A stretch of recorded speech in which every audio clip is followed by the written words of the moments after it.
Okay. So good morning, dear student. Let's begin the sociology classes. Okay. So this is for online classes, though we have discussed with offline pages.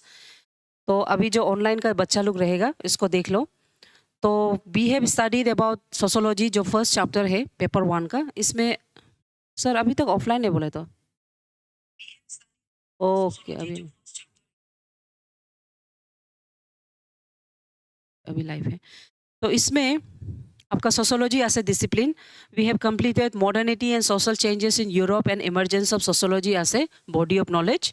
उसके बाद scope of the subject उसके बारे में हम लोग पढ़ा है. Comparison with other social science आज हम लोग पढ़ेगा. एंड अगर समय होगा तो सोशोलॉजी एंड कॉमन सेंस उसको भी हम लोग खत्म करेगा. ठीक है. तो यहाँ में जैसे आप लोग कंफ्यूज है, शायद अदर स्टूडेंट लोग भी कंफ्यूज हो रहा होता है. स्कोप बोलने से हम लोग क्या होता है उसका फेजेस वो किस किस फॉर्मेट में उसको पढ़ा गया था उसके बारे में हम लोग लिखता है. एंड अगर नेचर बोलने से नेचर बेसिकली क्या होता है किसी का कैरेक्टर. तो कैरेक्टर होने से सोशोलॉजी का कैरेक्टर सिंस प्री क्रिश्चियन इरा में कैसे था, उसके बाद मिडिल फेस में कैसे था और उसके बाद अभी का फेस में कैसे है उसको हम लोग को लिखना है. ऐसे नेचर वो कैसे चेंज हुआ है. ठीक है. कैसे वो बॉडी ऑफ नॉलेज बना है होगा. तो first comparison with other social science. Comparison with other social science में सबसे फेवरेट जो सोशोलॉजी और हिस्ट्री को पूछा जाता है. History, sociology and common sense. Common sense, history और सोशोलॉजी ये लोग जैसे मतलब ऐसे चीज़ है जिसको सबसे ज़्यादा क्वेश्चंस आपका फॉर्मेट में मिला जाएगा और इसको पूछा जाता है. ठीक है. तो first thing let's talk about sociology and history. तो हिस्ट्री क्या होता है? What is history? हिस्ट्री मतलब it's a study of past. Study of past का मतलब हिस्ट्री जो आपको क्या कहानी बताता है, what happen, when happen and why it happen. Remember that. ठीक है. हिस्ट्री जो ऐसा स्टडी है, वाइट कलर यूज करेगा है ना, दिखाई देगा.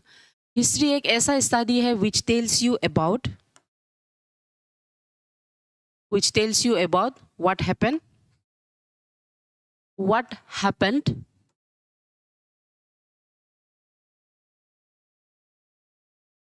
why it happened and when it happened.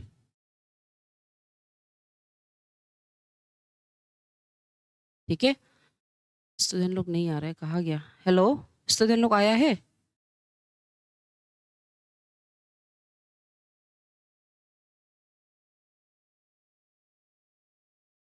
Okay चलो हो जाएगा, वो लोग आते रहेगा है ना. ठीक. सो आपका जो हिस्ट्री है it is a study about वो जो आपको क्वेश्चन बताता है, वो आपको आंसर देता है क्यों हुआ है, कहाँ हुआ है और कब हुआ है. That is your history.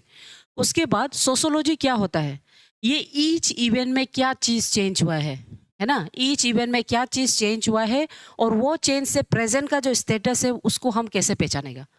So that means your sociology and history they are both of them act like a complementary to each other. समझ गया. वो एक दूसरा को कॉम्प्लीमेंट करता है, आ रहा है, एक दूसरा को कॉम्प्लीमेंट करता है और एक दूसरा के बारे में बताता है. तो यहाँ पे हम जो पॉइंट्स डाला है ये एग्जाम फॉर्मेट में आप लोग लिख सकता है. ठीक है. जैसे हिस्ट्री एग्जैक्टली आपका जो सोशल साइंस तो नहीं था, लेकिन इसका जो बहुत सा एट्रीब्यूट्स यानी कि इसका बहुत सा कैरेक्टर सोशोलॉजी के साथ मिला हुआ है. हिस्ट्री जो स्टडी ऑफ द पास्ट होता है और वही पास्ट को पढ़ के हम समझ जाता है कि क्यों हुआ है, कहाँ हुआ है और कैसे हुआ है. जैसे कि for example if I talk about यहाँ का अभी जो प्रेजेंट कंडीशन इंडिया का प्रेजेंट, और इंडिया का एग्जाम्पल सबसे बेस्ट है सो हम इसको ले रहे हैं है ना. तो present time of India, present time में इफ यू सी यहाँ में रिलीजियस का डाइवर्सिटी आपको दिखाई देगा. रिलीजियस डाइवर्सन्स इंडिया में अभी ना रिलीजियस बहुत बड़ा रोल प्ले कर रहा है कि नहीं. रिलीजन बहुत सेंटिमेंट्स होता है और रिलीजन सबसे बड़ा रोल प्ले कर रहा है और इससे बहुत क्लैशेस भी हो रहा है. समझ में आया. नाउ सोशोलॉजिस्ट क्या करेगा, ये रिलीजियस का जो डाइवर्सन है इंडिया में इतना स्ट्रॉन्ग फॉल कब से स्टार्ट हुआ है तो वो जानेगा. आज से sociologist he will study historical events, और हिस्टोरिकल इवेंट्स उसको जैसे कि हो गया आपका divide and rule policy. Divide and rule policy जो आपका ब्रिटिश जो डाला है through the government act of 1909 है ना, उसमें सबसे पहले डिवीजन का कंसेप्ट वो डाला था। तो वो चीज़ को आपका उसका बारे से हम जानेगा, अच्छा ये इवेंट में रिलीजियस को डिवाइड किया है, हिंदू मुस्लिम के लिए सेपरेट इलेक्ट्रोल प्रोवाइड किया है, और वो जाके अभी का प्रेजेंट सोसाइटी में रिलीजियस डाइवर्सन कर दिया है। समझ में आ गया? यानी कि history basically it is nothing but your past sociology, यानी कि पास्ट सोसाइटी के बारे में बताता है, और सोशोलॉजी अभी प्रेजेंट हिस्ट्री के बारे में बताता है। सो इसीलिए ये आपका पहला काम, your first work for today, that is history is past sociology and sociology is the present history, ये वाला।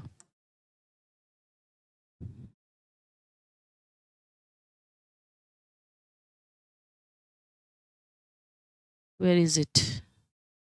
Okay, ये लोग here इंपॉर्टेंट कोट्स, ये 2 इंपॉर्टेंट कोट्स आपका एग्जाम में पूछा गया है, ठीक है, और ये कोट्स को आपको पढ़ना होगा। जैसे कि ये वाला आप लोग का नेक्स्ट क्लास का जो काम है वो ये, history is the past sociology and sociology is the present history. Second काम, sociology without history is rootless and history without sociology is fruitless. इसको ये वाला कोटेशन ये 2022 का एपीपीएससी का है, एपीपीएससी का मेंस का क्वेश्चन है ये, तो इसको आपको लिखना है, और इसको लिखने के लिए जो पॉइंट्स है will discuss that now. Okay student, अभी आ रहा है, ठीक है।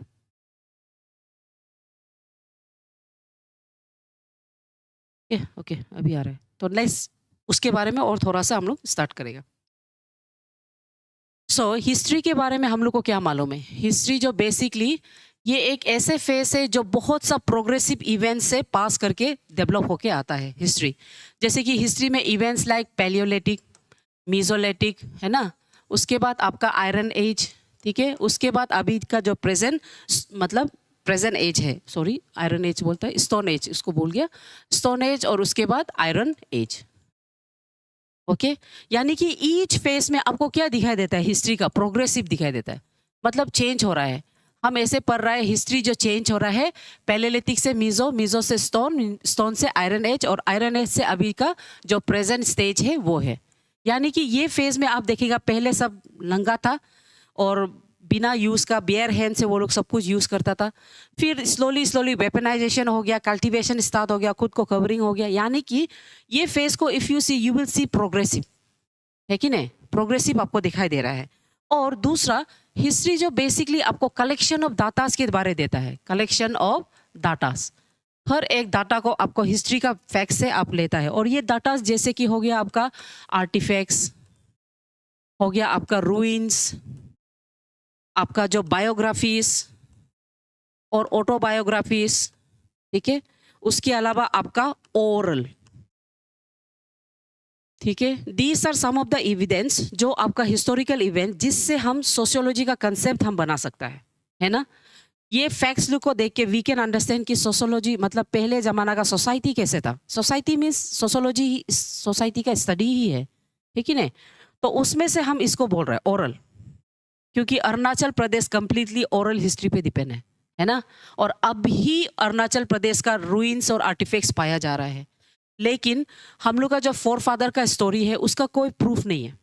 लेकिन वो क्या होता है, ओरोलॉजी से जाता है, और ओरोलॉजी हम लोग का जो टनी कल्चर है उसको बहुत सुंदर से डिस्क्राइब करता है ना।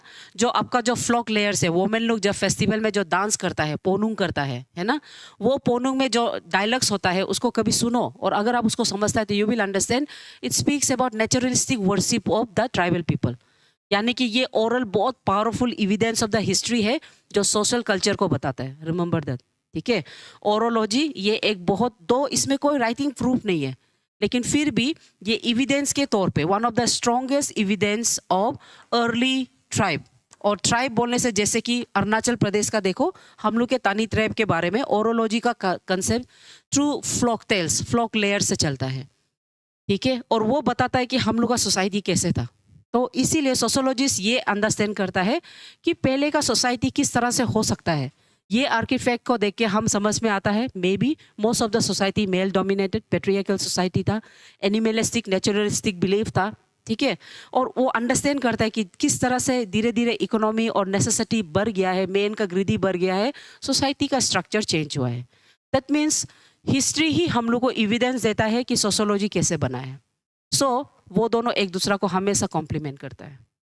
ये फर्स्ट पॉइंट समझ में आ गया। दूसरा एग्जाम्पल और समझने के लिए let's see few more examples here, few more examples of Mahabharata. और ये एग्जाम्पल हम ले रहा है आपका इंडियन फिलोसोफर्स का तौत से ले रहा है, ठीक है। इंडियन फिलोसोफर्स तौत है इरावती होगा। सो इंडियन फिलोसोफर जो इरावती है उसका जो कंसेप्ट है अबाउट द सोशोलॉजी, और वो सोशोलॉजी का कंसेप्ट को वो महाभारत से वो लेता है, ठीक है। इरावती कार्वे जो है वो इंटरप्रिटेशन यानी कि इंटरप्रिटेशन ऑफ महाभारत, उसको हम लोग देखेगा कि महाभारत का इंटरप्रिटेशन यानी कि हिस्ट्री का जो प्रूफ है उससे हम सोशोलॉजी का क्या मतलब कंसेप्ट बना सकता है, इंटरप्रिटेशन ऑफ महाभारत।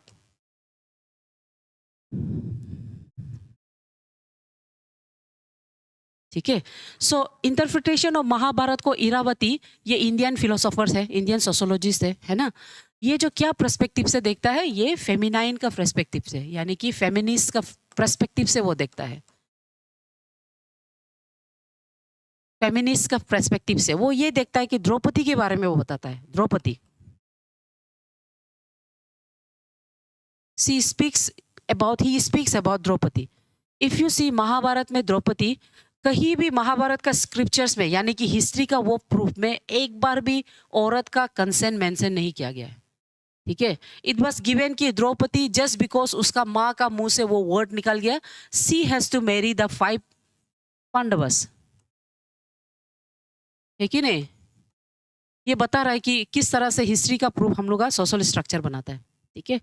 तो उसको जस्ट बिकॉज उसका मदर जो बाट लो बोला है, that means she has to marry each Pandavas. उसके बाद द्रौपदी का जो बॉडी है that was used as a reproduction. Reproduction का मतलब है उसका जो बॉडी है उसको लीनियस यानी कि उसका वंश को बढ़ाने के लिए यूज किया गया था।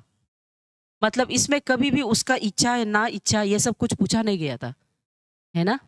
सो ये इससे हम ये इंटरप्रेट कर सकता है कि उस समय का सोसाइटी जो women was seen as a women, सिर्फ seen as a symbol of fertility, और ये कंसेप्ट अभी भी प्रिवेलेंट है। औरत शादी करना मीन्स बच्चा देना, है ना। तो सोशोलॉजिस्ट वही समझ में आया, historical proof basically present condition को बताता है। सो इसीलिए हिस्ट्री और सोशोलॉजी को हम कॉम्प्लीमेंट्री मानता है, एक दूसरे के साथ मानता है, ठीक है। समझ गया। Women was seen as a symbol of fertility, women was seen as a symbol of nurturing, एक नर्चरिंग केयरिंग, वही कंसेप्ट से वोमेन को देखा गया है, ठीक है। और उसको मतलब यही पैटर्न है, और ये पैटर्न से हम ये मानता है कि सोशोलॉजी जो बेसिकली हिस्ट्री के बिना वो रूटलेस है, और हिस्ट्री जो सोशोलॉजी के बिना फ्रूटलेस है, यही कंसेप्ट इससे निकलता है। आप लोग समझ रहे हैं, ठीक है। सो उसके अलावा कुछ क्वेश्चंस और एग्जांपल्स, अदर एग्जांपल्स हम लोग जो यूज कर सकता है इसके बारे में अबाउट द वो लोग उसको एडिट कर दिया, ओके हम लोग यहाँ देख लेगा। दूसरा, सोशोलॉजिस्ट और मॉडर्न सोशल हिस्टोरियंस वो लोग किस तरह से डाटा को यूज करता है, और ये एब्स्ट्रैक्ट से पहले जिसको वो लोग ओमिट कर दिया है वो बेसिकली अमेरिकन स्लेवरी के बारे में है। ये वाला जो टॉपिक है it is about American slavery, slave के बारे में, ठीक है। सो अमेरिकन स्लेव में ज़्यादातर वहाँ का जो हिस्टोरी जो ऐसे होता है कि स्लेव का जो इवेंट है, स्लेव लोग इस तरह से रिवॉल्व किया है और वो लोग खुद के लिए इक्वल राइट्स और फर्टर्निटी के लिए वो लोग मांग किया है, और ये अमेरिकन रिवॉल्यूशन का one of the biggest revolution है। सो हिस्ट्री ऐसे बोलता है, हिस्ट्री पूरा इवेंट को देखता है, लेकिन सोशोलॉजिस्ट ये करता है कि वो इवेंट में ऐसा क्या इम्पैक्ट हुआ है कि वो लोग को उठना पड़ा है, वो लोग को अपना ह्यूमन राइट्स के लिए लड़ना पड़ा है। दैट इज व्हाट हिस्ट्री देखता है। तो ये फिर वो दोनों का डिफरेंसेस का एग्जाम्पल आ जाता है, और इसीलिए यहाँ पे हम एक टेबल बनाया आपका समझने के लिए, क्विक कंपैरिजन के लिए। आई होप ये समझेगा। जैसे सोशोलॉजीज को अगर हम देखें, सोशोलॉजी सिमिलरिटीज ढूंढता है एवरी इवेंट में। जैसे रामायण का इवेंट में भी वो देखता है कि वोमेन का क्या प्लेस है, महाभारत में वोमेन का क्या प्लेस था, है ना। हर एक इवेंट में वो सिमिलरिटीज देखता है कि वोमेन एज अ सिंबल ही सिर्फ मेंशन किया गया है। और आजकल का मूवी में भी देखो, साउथ मूवी आप ले लो, साउथ मूवी में एक्ट्रेस सिर्फ आता है, गाना गाता है और गायब हो जाता है। असली एक्शन तो एक्टर ही करता है, और यही कंसेप्ट पीपल को प्लीज करता है, इसलिए वो लोग वो ही मूवी बनाता है। पीपल को प्लीज करने के लिए वही मूवी बनाता है। अगर फीमेल जो पुलिस बन के सबको मारता है बोलने से वो लोग के लिए वो एडजस्टेबल नहीं होता है।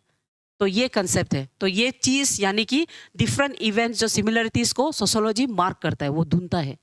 और हिस्ट्री बेसिकली हर एक इवेंट में, सीरियल जो इवेंट है, हर एक इवेंट में डिफरेंट डिफरेंट इवेंट्स में क्या क्या हुआ था सिर्फ उसको मार्क करता है। ठीक है, जैसे कि सपोज फॉर एग्जांपल ये फेस से इतना फेस में प्री ब्रिटिश था, ब्रिटिश का पोस्ट था, ऐसे टाइप का सिर्फ इवेंट मार्क करता है। समझ गया? उसके बाद दूसरा, सोशियोलॉजी जो पैटर्न को चेक करता है। पैटर्न, क्या पैटर्न था, है ना, किस तरह का, डेमोक्रेटिक था क्या, मोनार्की था क्या, बाद में वो ऑटोक्रेटिक हुआ है, वो पैटर्न को मार्क करता है। लेकिन हिस्ट्री वो पर्टिकुलर इवेंट में कौन सबसे ताकतवर था उसके बारे में ज़्यादा बताता है ना। ये डिफरेंसेस है उसके बारे में ज़्यादा। जैसे फॉर एग्जांपल सूरी डायनेस्टी को ले लो। सूरी डायनेस्टी सिर्फ 11 ईयर्स चला है इंडिया में, लेकिन उसमें जो सबसे ग्रेटेस्ट पर्सनैलिटी शेरशाह सूरी, सिर्फ उसी के बारे में बताया जाता है, बाकी किसी के बारे में नहीं। समझ गया? उसके बाद सोशियोलॉजी थोड़ा एनालिटिक है, लेकिन हिस्ट्री जो डिस्क्रिप्टिव है। डिस्क्रिप्टिव मीन्स ये पूरा जनरलाइज कंसेप्ट से बताता है आपको। उसके बाद सोशियोलॉजी जनरलाइजेशन करता है, यानी कि पर्टिकुलर इवेंट में क्या फैक्ट हुआ था उसका जनरलाइजेशन करता है। लेकिन हिस्ट्री जो सिर्फ पर्टिकुलर इवेंट्स को मार्क करता है, बाकी इवेंट्स को छोड़ के। ठीक है। उसके बाद सोशियोलॉजी जो नॉमेटिक है। नॉमेटिक मतलब साइंटिफिक लॉ और थियोरिकल प्रूफ के हिसाब से वो अपना व्यूज बनाता है। जैसे कार्ल मैक्स लोग अपना व्यूज बनाया है अबाउट द वर्किंग क्लास। और उसके बाद ये जो हिस्ट्री होता है ये इडियोग्राफिक है। इडियोग्राफिक मतलब ये इलस्ट्रेशन, एग्जाम्पल्स और ग्रुप में क्या चेंजेस हुए सिर्फ उतना बताता है। वो चेंजेस से क्या इफेक्ट हुआ है उसको सोशियोलॉजी बताता है। सो इसीलिए they both always complement each other. समझ में आया है? स्क्रीन ब्लर हो रहा है। ओके, अभी ठीक है स्क्रीन? आई थिंक थोड़ा नेट का प्रॉब्लम है क्या शायद।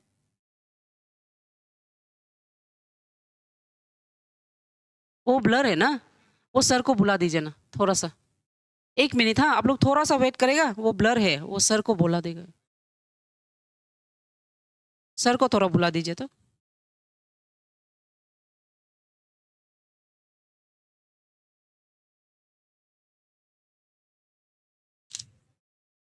कहाँ गया?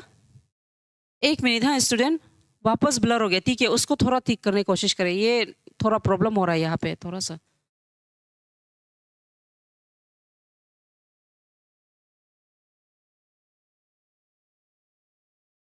सर वो ब्लर हो गया, ये बच्चा लोग का ब्लर, खुद से ब्लर होता है फिर आता है ऐसा बोला।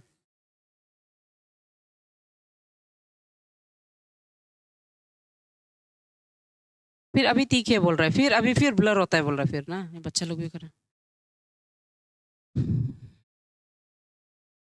हम पढ़ाते रहेगा। ओके, सो सोशियोलॉजी और हिस्ट्री को आप लोग समझा है? श्योर? तो इसमें जब आप लिखेगा मेंशन करो ऐसा। आई होप स्टूडेंट आप लोग भी समझा है, सोशियोलॉजी और हिस्ट्री बहुत आसान है। हिस्ट्री जो पास इवेंट होता है ना। फिर से ब्लर हो गया ना।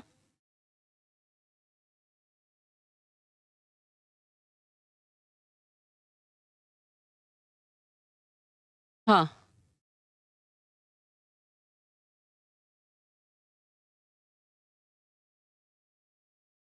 अभी ठीक है। इसको थोड़ा सा ओके, अभी ठीक है ना। फिर से ब्लर है बोल रहे फिर वो बच्चा। ओके, अभी ठीक है। ये वही प्रॉब्लम होता है लाइव क्लासेस लोग का। उसमें हिस्ट्री और सोशियोलॉजी जब आप लिखेगा तो हिस्ट्री में आप कोशिश करो कि इवेंट्स लाइक रामायण और महाभारत, ये लोग बहुत इंपॉर्टेंट इवेंट्स है जो present condition of the women के बारे में भी बताता है। ठीक है, तो सोशियोलॉजिस्ट ज़्यादातर आपका इरावती का जो राइटिंग है महाभारत, ये ऑटर्स लोग का बारे हम लोग डिटेल से बाद में पढ़ लेगा। ठीक है, लेकिन अभी हम जस्ट ये लोग का नाम मेंशन कर रहा है। ये लोग किस तरह से महाभारत लोग को इंटरप्रेट करता है और उसके बाद इवेंट्स लोग को बताता है, और उसी से हम लोग पता चल जाता है कि वुमेन का सोशल स्ट्रेटिफिकेशन यानी कि सोशल स्ट्रक्चर्स को हम लोग अंडरस्टैंड करते हैं। ठीक है, सो इसीलिए हिस्ट्री का एविडेंस इटसेल्फ भी हम लोग को सोशियोलॉजी के बारे में बताने देता है, यानी कि सोसाइटी के बारे में बताने देता है। ठीक है, so mention those as an example. क्योंकि ये वर्ल्ड वाइड सब जानता है ये स्टोरीज को, इसीलिए वो सबसे बेस्ट एग्जाम्पल होता है हिस्ट्री और सोशोलॉजी का लिंक में डालने का। ठीक है, उसके अलावा जैसे यहाँ पे हम एक कंपैरिजन पॉइंट्स बनाया है, ये कंपैरिजन पॉइंट्स को भी आप पुट कर सकता है। ठीक है, आज हम ये स्लाइड को दे देगा, आप लोग चेक कर लो। ये कंपैरिजन स्लाइड को आप देख लो, इसमें sociology similarities in different event को ढूंढता है। हर एक इवेंट में क्या सिमिलर है, आप देखा होगा वहाँ में वोमेन का रिप्रेजेंटेशन किस तरह से है। और हिस्ट्री क्या होता है, जैसे कि महाभारत में कौन राजा था, रामायण में कौन राजा था, मनुस्क्रित में कौन था, ऐसे टाइप का वो पूछता है। वो सिर्फ इवेंट्स को बताता है, उसमें क्या सिमिलरिटी डिसिमिलरिटी नहीं। ठीक है, उसके बाद focus on pattern of the event, कि हर इवेंट में क्या था पैटर्न, किसके वजह से निकला है। लेकिन ये जो सिर्फ पर्सनैलिटी, कौन सबसे ग्रेटेस्ट किंग था, है ना, कौन सबसे डिस्टिंक्ट था और कौन लास्ट में जीता है, सिर्फ उसको बताता है। ठीक है, सो आई होप आप लोग समझ रहे हैं, ऑनलाइन वाला बच्चा लोग भी। उसके बाद हमेशा सोशोलॉजी को समझो, एनालिटिक है वो, एक्सपेरिमेंट और एग्जाम्पल से वो अपना बेस बनाता है। ठीक है, लेकिन ये ऐसे नहीं है, ये डिस्क्राइब सिर्फ करता है। ये सब डिफरेंशियल पॉइंट और उसका सिमिलर पॉइंट्स को डालो और लास्ट में लिखो कि वो लोग हमेशा एक दूसरा को कॉम्प्लीमेंट ही करता है। ठीक है, और next comes your, I hope आप लोग समझ गए ऑनलाइन बच्चा लोग भी। सो next is your sociology and economics, यहाँ पे लिख लेगा सोशियोलॉजी एंड इकोनॉमिक्स। ठीक है, सो मत बोलो, use this examples always. Okay, next socio and economics.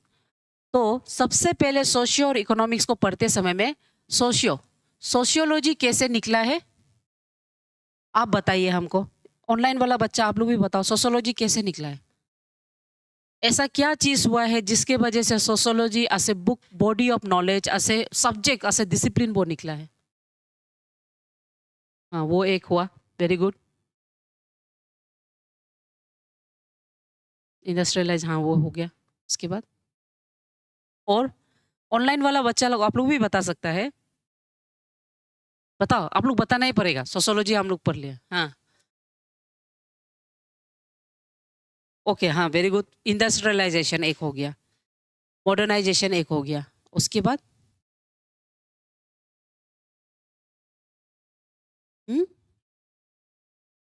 Globalisation तो बाद में आया है, सोशियोलॉजी बनने के बाद ग्लोबलाइजेशन का कंसेप्ट को आने दिया है। और सोचो, अरे ऑफलाइन वाला, ऑनलाइन वाला बच्चा आप लोग भी जवाब दो। सोशल, उसको क्या टर्म देगा हम लोग, टर्म दीजिए। यूमी बताएगा, बताओ, कुमी बताएगा, सॉरी यूमी बोलते रहते हैं। Social revolution and introduction of science, okay. हाँ, introduction of science one of the factor रहा था, वेरी गुड, टेक्नोलॉजी के अंदर में। ओके, और एनीवन,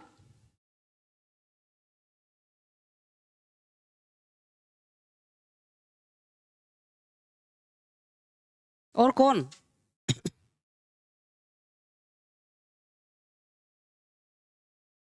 यस, हाँ रिवोल्यूशन, वेरी गुड, रेनेसेंस। ठीक है, हाँ। सो इसमें देख लो, देखो घर जाके थोड़ा देख लो। सो ये पीपीटी आज आपको, आप लोग को दे देगा, क्योंकि ये कंप्लीट हो गया, तब आप लोग घर जाके देख सकते हैं, है ना। Yes, revolution like renaissance, renaissance, very good, very good, good. ये लोग भी जवाब दे रहे हैं, ये लोग भी क्लास में है। फ्रेंच रिवोल्यूशन ऑल्सो, हाँ फ्रेंच रिवोल्यूशन को हम लोग क्या बोलेगा, आइडियोलॉजिकल रिवोल्यूशन, वो वर्ड यूज करते भी ना। ठीक है, तो अभी इधर देखो, sociology. Sociology as a subject basically कैसे निकलता है, सबसे पहले वो आइडियोलॉजिकल चेंजेस की वजह से आता है। आइडियोलॉजिकल चेंजेस यानी कि एनलाइटमेंट, रेनेसेंस की वजह से। ठीक है, तो हम इसमें लिख रहा है आइडियोलॉजिकल, आइडियोलॉजिकल चेंज, चेंज नहीं रिवोल्यूशन, आइडियोलॉजिकल रिवोल्यूशन, ये फर्स्ट फैक्टर हो गया। दूसरा हो गया पॉलिटिकल। पॉलिटिकल का मतलब है फ्रेंच रेवोल्यूशन, है ना। फ्रेंच रेवोल्यूशन, उसका जो स्ट्रक्चर है वो उसको मोनार्की को शिफ्ट किया है। उसके बाद टेक्नोलॉजी, टेक्नोलॉजिकल रेवोल्यूशन का मतलब है इंडस्ट्रियल रेवोल्यूशन। और जैसे आप बोला है science and tech, scientific discoveries.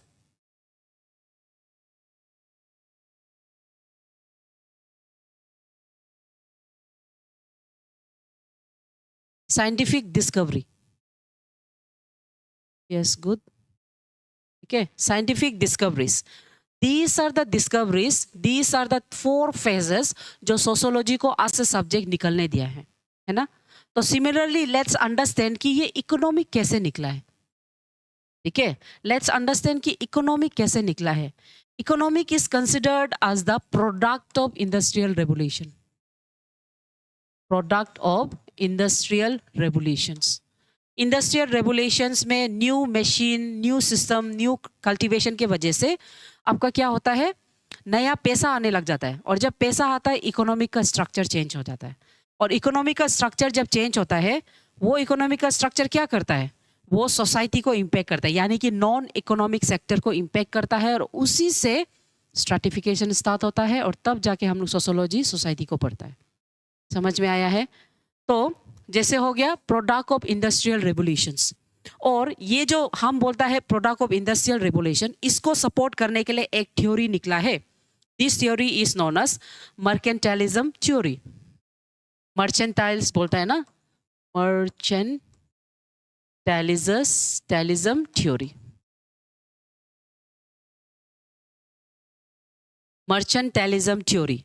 ये थ्योरी को आपका वीनर प्रोवाइड मतलब डिस्कवर किया था।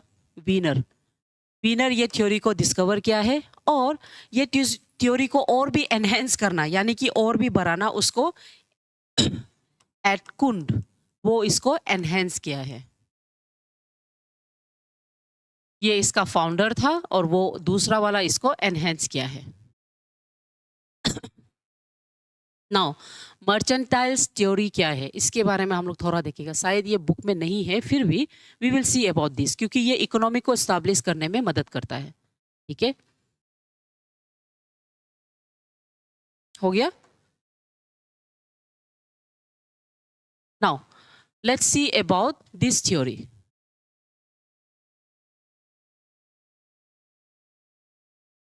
मर्चेंटाइलिज्म,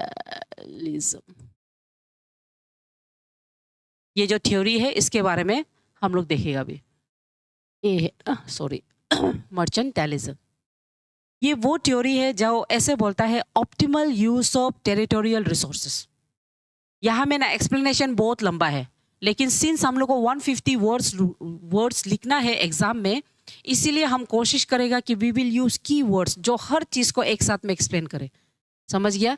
जैसे first, optimal use of land resources,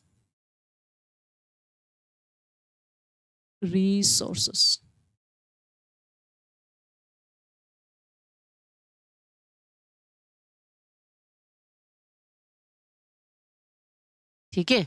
so optimal use of land resources का मतलब क्या है?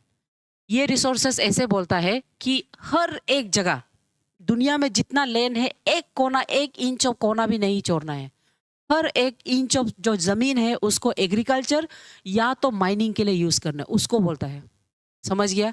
नाउ अगर आप सपोज क्लासेस नहीं आके खुद से पढ़ने से, you will right we have to use every land for the agriculture and also for the mining, none of the land should be left useless, है ना, you should be left blank. यानी कि इतना लंबा एक्सप्लेनेशन आप दे रहे हैं, उसको छोटा में 150 वर्ड्स में लिखने के लिए आप क्या करेगा, यू विल यूज सच की words, optimal use of land resources. इसमें और एक्सप्लेन मत करो एग्जाम में, ये इटसेल्फ उसको बता रहा है कि मैम आज पीडीएफ मिलेगा ना? मिलेगा। ये इटसेल्फ बता रहा है कि जितना लैंड रिसोर्सेस है, जैसे अभी का, इसका अंदर में ना एग्जाम्पल बोलने से प्रेजेंट डे का आप फॉरेस्ट एक्ट को लिख सकते हैं। फॉरेस्ट एक्ट ऑफ 2025 क्या है मालूम है? इसको हम लोग जीएस पेपर, सॉरी आपका जो पेपर 2 है उसमें हम लोग करेंट अफेयर्स, उसमें पेपर 2 में कुछ करेंट अफेयर्स जैसे भी क्वेश्चन पूछा जाता है। तो इसका अंदर में फॉरेस्ट एक्ट ऑफ 2025 है। ये फॉरेस्ट एक्ट जो, हाँ फॉरेस्ट एक्ट, कोई बता सकता है ये फॉरेस्ट एक्ट क्या है? क्यों इसको हम लोग complete use of territorial resources, land resources के अंदर में हम लोग पढ़ रहे हैं? एनीवन? इसमें क्या चेंजेस हुआ है जिसकी वजह से हम लोग का जो जमीन है वो जाने वाला है, सियांग डैम बनने वाला है। सियांग डैम को तो सब जानता है ना, है ना? सियांग डैम बनने वाला है। ये क्या है जो सियांग डैम को बनाने में मदद कर रहा है? अगर आप ना, जब आप अरुणाचल प्रदेश का एग्ज़ाम लिखते हैं, अगर आप अपना ही यहाँ का एग्ज़ाम्पल पुट कर सकता है, वो बहुत अच्छा होता है, ठीक है? तो जैसे कि हो गया आपका ये optimal use of land resources में फॉरेस्ट एक्ट ऑफ 2025, जिसमें सियांग डैम बनने वाला है। तो इसके बारे में जस्ट जितना रिक्वायर्ड है हम एक्सप्लेन करेगा, आप लोग घर जाके और ढूँढ सकते हैं। ये जो एक्ट है फॉरेस्ट एक्ट, इसमें ऐसे बोलता है कि ना, जितना भी कंट्री मतलब जितना भी स्टेट, जो स्टेट जो बाउंड्री शेयर करता है, इंटरनेशनल बाउंड्री, ठीक है? इंटरनेशनल बाउंड्री आप किसी से शेयर करता है तो वो बाउंड्री से लेके 100 किलोमीटर, सोचो 100 किलोमीटर कितना एरिया होगा। 100 किलोमीटर तक का एरिया वो गवर्नमेंट का है, और गवर्नमेंट उसमें बॉर्डर सिक्योरिटी के लिए कुछ भी डेवलपमेंट कर सकता है। कुछ समझा है? उसमें एनवायरमेंटल इम्पैक्ट असेसमेंट सर्टिफिकेट नहीं आएगा, ह्यूमन राइट्स नहीं आएगा। तो वो पीपल को, विलेज पीपल को डिस्प्लेस करके वो वहाँ से लेके वो आराम से वहाँ में डैम को बना सकता है, क्योंकि सियांग का जो डैम है वो 100 किलोमीटर का रेडीमेड का अंदर ही आता है। सो इसलिए उसमें ना एनवायरनमेंट के लिए, ह्यूमन क्राइसिस के लिए हम लोग पिटीशन डाल सकते हैं कि ह्यूमन पॉपुलेशन को एक जगह से दूसरा जगह में प्रॉपरली शिफ्ट नहीं किया, वो बोल सकता है। और अपना जो एंसेस्ट्रल लैंड है वो गुम जाएगा, ऐसे बोल सकता है। लेकिन अंदर दिस मर्चेंटाइल्स थ्योरी के अंदर में एक भी जमीन नहीं छोड़ना है। तो ये डेवलपमेंट आपका फॉरेस्ट एक्ट जो उसका एग्जाम्पल बन गया इस साल का। समझ गया आई होप। इसीलिए सियांग डैम को कोशिश कर रहे हैं, से अभी नहीं, आफ्टर 10-15 ईयर्स, 20 ईयर्स मिनिमम वो बनने वाला है। गवर्नमेंट फोर्स यूज करो, कुछ भी यूज करो, but they are going to make. इसीलिए गवर्नमेंट जो अरुणाचल प्रदेश का जो अरुणाचल फ्रंटियर हाईवे जो है, हाईवे नंबर 913, इसको भी आप यूज कर सकते हैं। ये हाईवे को बनाने के लिए सब फॉरेस्ट का क्लियरेंस कर रहा है। जो लादा चार्ली का जो रास्ता है जहाँ में कॉम्पनसेशन का स्कीम है, गवर्नमेंट उसको बहुत ध्यान से बना रहा है, क्योंकि वो फ्रंटियर हाईवे है। ऐसा हाईवे जो स्ट्रेटेजिक इंपॉर्टेंट रास्ता से पैरेलल रन होता है मैकमोहन लाइन से, याद रखो, ठीक है? सो इसमें एग्जांपल्स में, हाँ एग्जांपल्स में आप लोग ये सब यूज करना है, ठीक है? National frontier highway, Arunachal Pradesh national frontier highway, ये हाईवे का नाम है 913। अगर ये बनेगा, ये अरुणाचल का सबसे लॉन्गेस्ट हाईवे बनेगा। मतलब हम बता रहे हैं कि इकोनॉमिक किस तरह से सोशल स्ट्रक्चर को चेंज कर रहा है, ठीक है? समझ गया? तो वहाँ का पर्सन को आप देखो, वो जो कॉम्पनसेशन में करप्टेड होके अपना लैंड को ऐसे ही बिक्री कर दिया, है ना? अपना लैंड को ऐसे ही बिक्री कर दिया, उसमें कोई अपना लिए फ्यूचर, अपना फ्यूचर के लिए कोई राइट्स नहीं मांगा है ना? कोई गवर्नमेंट में पॉलिसीज नहीं मांगा है, वो सीधा बिक्री कर दिया और पैसा को ले लिया और उससे बहुत हेवी वाला गाड़ी लिया, बस दैट्स इट। और वो पैसा खत्म हो जाएगा। समझ में आया है? नेक्स्ट, ये हो गया नंबर 1 मर्चेंटाइल्स थ्योरी के अंदर में। दूसरा है optimal use of human resources. Optimal use of human resources.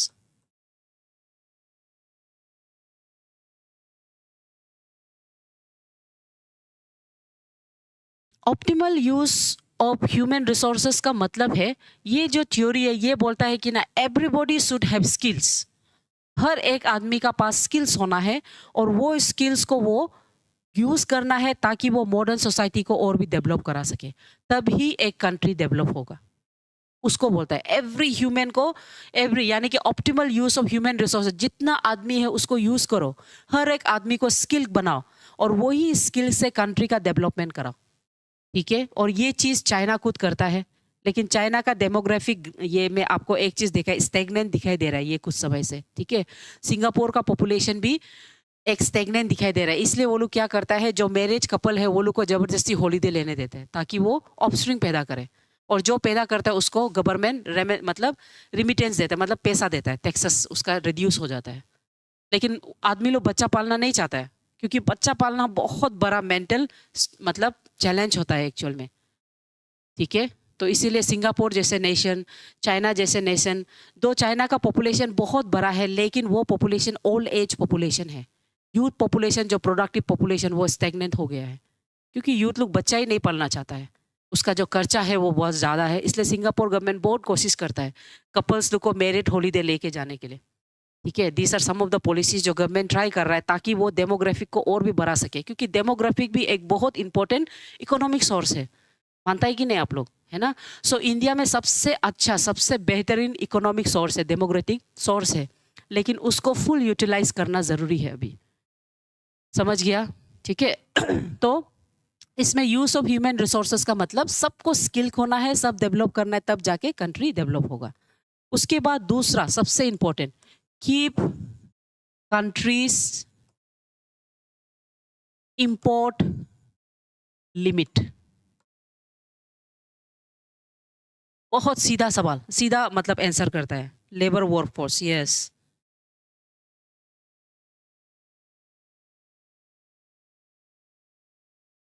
So keep the limit on countries import. ये बोलता है इंपोर्ट वही चीज के लिए सिर्फ करो, इंपोर्ट यानी कि बाहर से सिर्फ वो चीज को मंगाओ जो सर्वाइवल के लिए जरूरी है, अदरवाइज नॉट नेसेसरी। अगर आपका यहाँ पे एडजस्ट हो रहा है, आप उसको एडजस्ट कर लो, लेकिन बिल्कुल नहीं हो रहा है, सिर्फ वो चीज को इंपोर्ट करो। यानी कि कीप कंट्रीज इंपोर्ट लिमिट, मतलब सिर्फ उसको इंपोर्ट करो which is necessary, necessary for survival. अगर वो नेसेसरी नहीं है और अगर वो लग्जरी है तो उसको इंपोर्ट मत करो। ठीक है। और दूसरा वो क्या बोला है, import only from country which can purchase on finished good। समझे? ये बोलता है सिर्फ वही कंट्री से आप इंपोर्ट करो जो कंट्री आपका फिनिश गुड को परचेस कर सके, यानी कि गिव एंड टेक। ठीक है, इसका मतलब है गिव एंड टेक, तो लो, है ना। जो जो आपसे लेगा उसी से सिर्फ इंपोर्ट करो, और इंपोर्ट सिर्फ उस चीज का करो जो एसेंशियल है। समझ गया? दैट मीन्स योर मर्चेंटाइल्स जो basically it speaks about close economy. Close economy क्या इकोनॉमी है? What is close economy?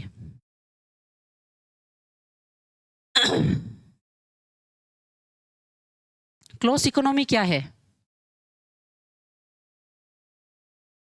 हाँ, यानी हाँ, ट्रेड फील्ड नहीं रखता है, मतलब अपना ही कंट्री का अंदर में इंपोर्ट एक्सपोर्ट करता है, उसको हम क्लोज इकोनॉमी बोलते हैं। मालूम है ना ये तो आप लोग? ओके, मालूम है तो लिखेगा नहीं, हम क्लोज इकोनॉमी सिर्फ लिख देगा। ठीक है, तो याद आने के लिए लिखो क्लोज इकोनॉमी के अंदर में इंपोर्ट, लेकिन एग्जाम में मत बताओ दे ऐसे एक्स्ट्रा से। एक्स्ट्रा लिखना मीन्स वो आपका एक्स्ट्रा वर्ड चला जाएगा। आपको 150 कंसाइज रखना है, प्रैक्टिस करना ही पड़ेगा, और ये सब बहुत मैटर करता है एग्जाम में। जो आपको बोला ये मैटर नहीं करता, एक दो तो आगे पीछे होता है, नहीं ऐसे नहीं, वो एक्चुअली आपका बताता है कि इतना छोटा वर्ड में आप प्रॉपर लिख सकना मीन्स वो आपका ये जो कैपेसिटी है, रैशनैलिटी का जो क्लियरिटी का कैपेसिटी, उसके बारे में बताता है। सो अगर आप क्लोज इकोनॉमी लिख रहा है, यहाँ एक्सप्लेनेशन के लिए हम import and export with in the country हम लिख रहे हैं, उसको आप मत लिखो। वो एग्जामिनर तो बहुत पढ़ा लिखा है, वो ऑलरेडी मालूम है क्लोज इकोनॉमी क्या है। ठीक है, so import and export with in the country।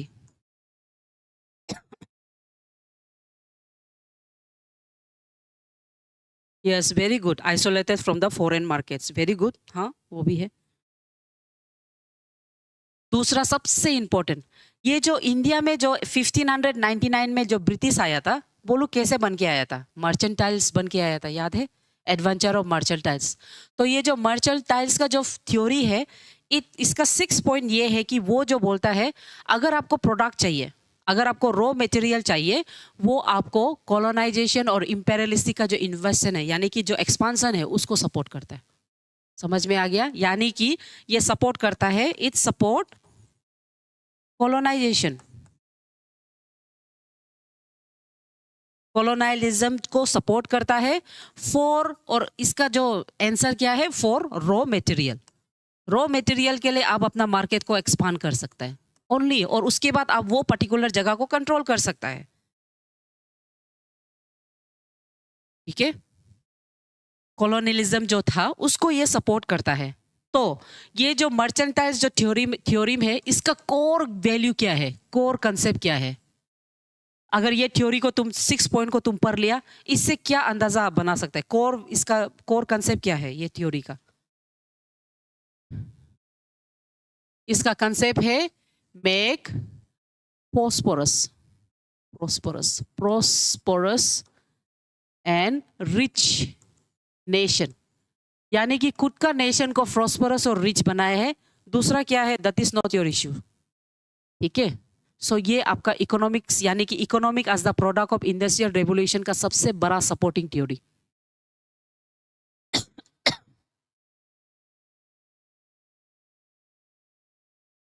Make, okay, मेरा स्पेलिंग थोड़ा हो जाएगा, आप लोग थोड़ा देखते देखते समझ जाओ। Make phosphorus and rich nation, ये उसका कोर वैल्यू है।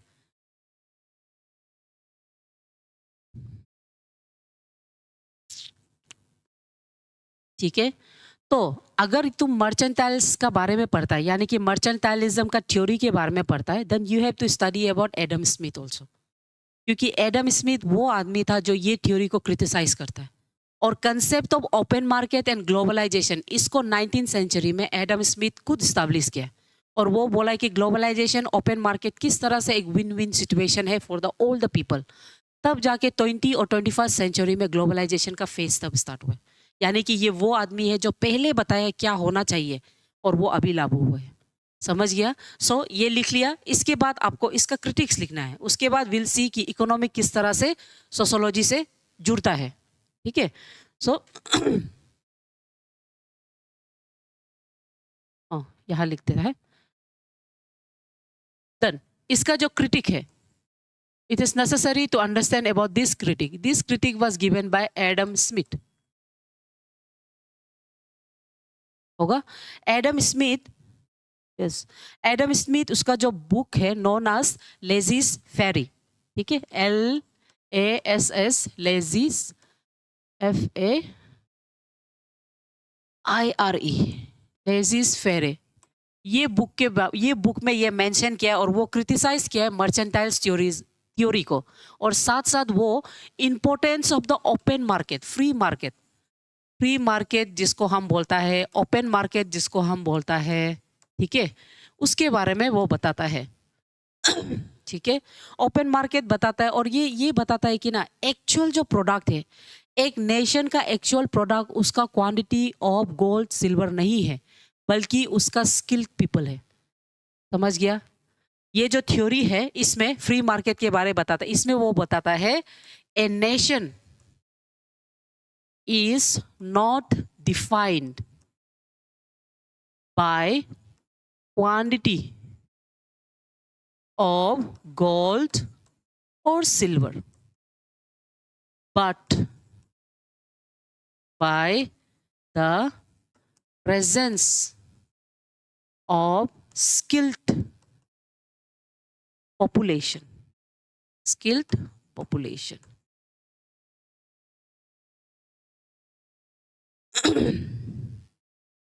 ठीक है, वो यहां में इसका ये थ्योरी से वो बेसिकली रीडिफाइन, यानी कि new definition of the wealth of nation को वो रीडिफाइन करता है। That means he redefines wealth of nation.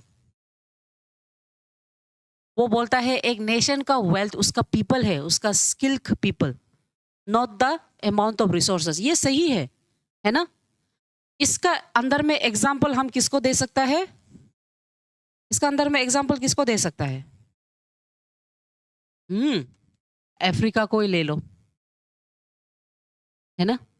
Africa को ले लो। अफ्रीका का जो रीजन है, इंडिया को ही ले लो, अपना इंडिया को ही ले लो। अफ्रीका और Indians, these are those nation जहां में रिसोर्सेस बहुत है। बोला एवरी सेक्टर में resources, every type of resources पाया जाता है ना? और ये जो अफ्रीका है, यहाँ में भी अभी तक बहुत रिसोर्सेस है, बहुत गोल्ड माइंस है, बहुत कुछ है जैसे इंडिया में है ना? लेकिन फिर भी ये लोग रिचेस्ट पर्सन नहीं है। समझ में आया है? जो स्किल्ड पर्सन वो कम्स फ्रॉम द आउटसाइड, वो लोग आके उल्टा ये लोग को एक्सप्लॉइट करके ये लोग का रिसोर्सेस को लेके चला जा रहा है। कुछ समझ में आया है? तो ये बोलता है कि स्किल्ड पर्सन होना ज़्यादा ज़रूरी है, क्वांटिटी से कुछ नहीं होगा। और उसका बेस्ट एग्जाम्पल है दीज नेशंस। अभी इंडिया जो ऐसे इकोनॉमी बहुत इमर्ज हो रहा है वो अलग बात है, लेकिन अफ्रीका अभी भी पीछे है कि नहीं? ये अभी भी बहुत पीछे है, जबकि इसमें बहुत सा रिसोर्सेस का डिपॉजिट है। डिपॉजिट होने के बाद भी, यानी कि quantity of the gold and silver वो वेल्थ नहीं बताता है, बल्कि स्किल्ड पीपल। ब्रिटिश को देख लो, ब्रिटिश का जो यानी कि यूरोपियन यूनियन का जो जगह है, ब्रिटिश का जगह, वहाँ में तो रिसोर्सेस था ही नहीं। That's why adventure of merchant बन के वो लोग ऑल द वे इंडिया में आए using the route of Cape of Good Hope, ठीक है ना। रिसोर्सेज के लिए वो लोग बेसिकली इंडिया में आया और उसके बाद इंडिया का मार्केट को सबसे सूटेबल मार्केट पाया, इसलिए वो लोग कॉलोनाइजेशन, इंपेरियलिज्म, ये सब एरिया में वो लोग छाया गया है। That was one of the reason. समझ गया, ठीक है। सो इसको अंडरस्टैंड करो। ये जो बेसिकली ओके, दूसरा ये जो ओपन इकोनॉमी, ओपन इकोनॉमी को ये सपोर्ट करता था। ओपन इकोनॉमी का मतलब क्या है? करंट डे में ओपन इकोनॉमी को हम क्या बुलाता है? हाँ, ग्लोबलाइजेशन।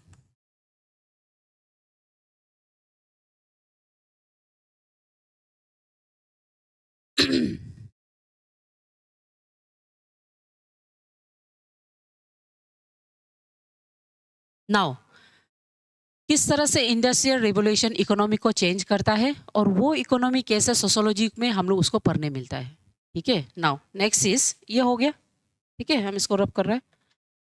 तो आपका जो इंडस्ट्रियल रेवोल्यूशन है, सो योर इंडस्ट्रियल रेवोल्यूशन ये बेसिकली क्या चीज को चेंज करता है? आपका नॉर्म्स, वर्किंग नॉर्म्स जो होता है उसको ये चेंज करता है, नेचर उसको चेंज करता है, और वैल्यू जो होता है उसको चेंज करता है इंडस्ट्रियल रेवोल्यूशन। और जब ये सब को चेंज करता है तो वो क्या चेंज करता है? इनडायरेक्टली वो इकोनॉमी को चेंज करता है। इकोनॉमी, ठीक है, डायरेक्टली वो इकोनॉमिक को चेंज करता है। इकोनॉमिक का क्या को चेंज करता है? इकोनॉमिक का प्रोडक्शन को चेंज करता है। प्रोडक्शन, ठीक है, इकोनॉमी का प्रोडक्शन चेंज करता है, इकोनॉमिक का मार्केट को चेंज करता है, ठीक है, और इकोनॉमिक का जो कंजम्पशन है उसको चेंज करता है। होगा? तो ये इसको जब वो चेंज करता है, इसका चेंज का वजह से, ठीक है, ये इसका दिस वन येलो का चेंज का वजह से आपका non economic structure, non economic structure of society वो चेंज हो जाता है। होता है कि नहीं?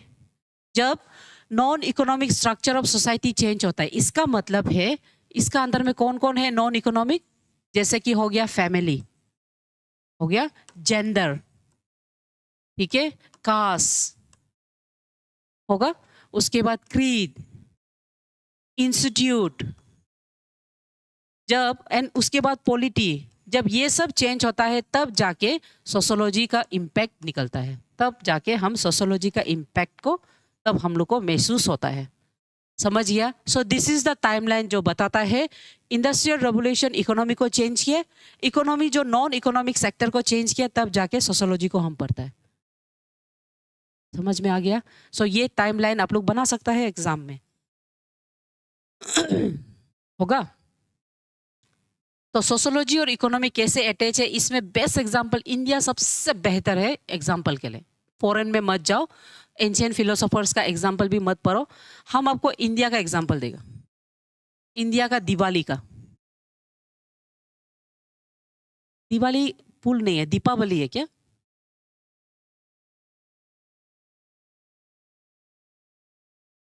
दीपावली, दीपावली को ही देख लो, है ना।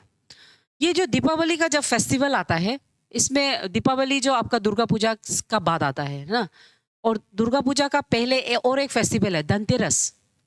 हम दीपावली नहीं, सॉरी, धनतेरस हम बोलना चाहता था, जाता है दिमाग।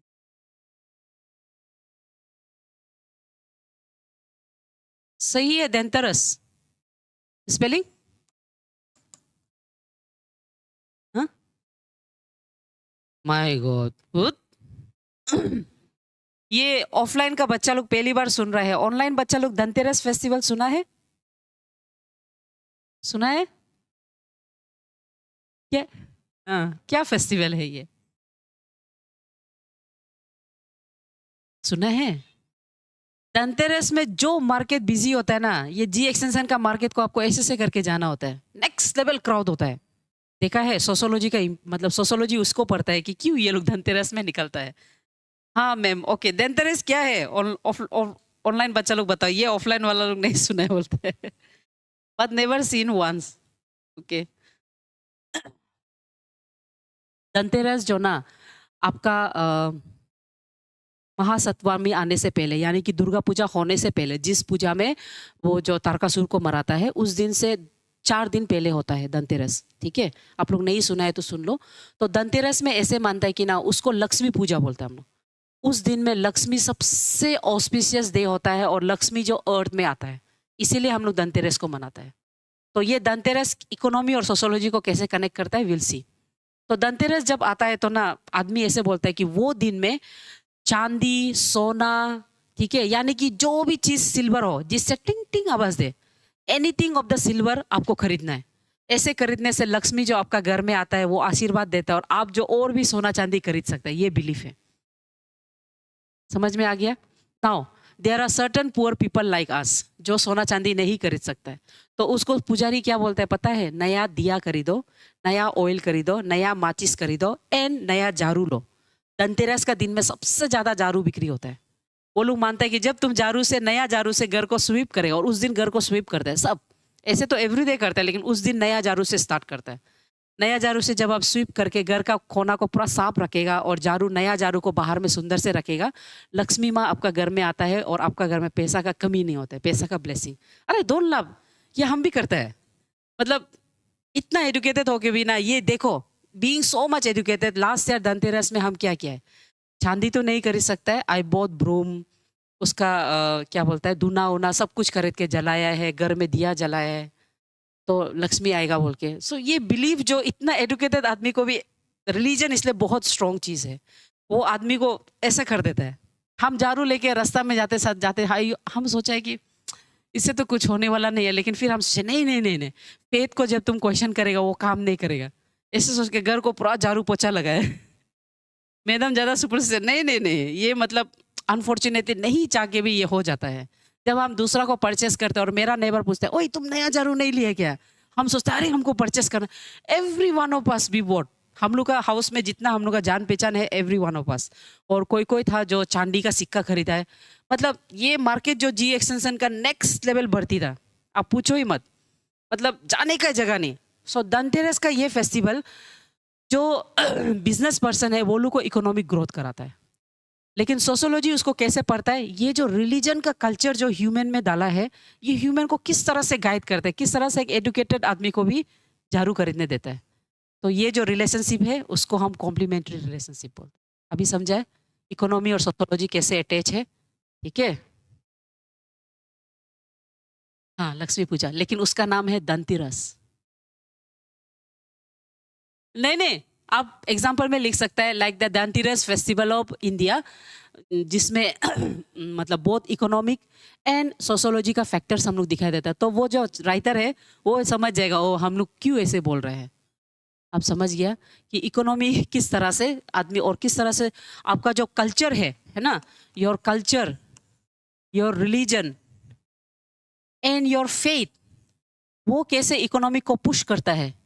ठीक है, और वो कैसे सोशल स्ट्रेटिफिकेशन का वो सोच को लाता है और इकोनॉमिक को पुश करता है, और फिर इकोनॉमिक चेंज करने से वो सोशल स्ट्रक्चर को कैसे पूछता है। That means both the sociology and economics they are complementary to each other. ये समझ में आ गया हम लोग? ठीक है, they are both complementary to each other. तो यहाँ में इंडिया का पर्सपेक्टिव से, इंडिया का ट्रेडिशन को लेके कुछ कुछ हम लोग डिस्कस करेगा, और ये डिस्कशन पेपर 2 में बहुत आता है दोबारा। दशहरा का फेस्टिवल नहीं आएगा, दशहरा से पहले धनतेरस, उसमें दशहरा में परचेस नहीं करते हम लोग, है ना, दशहरा में हम लोग परचेस नहीं करते हैं। ओके, ये लोग तो हंस रहे हैं मेरा बात सुन के।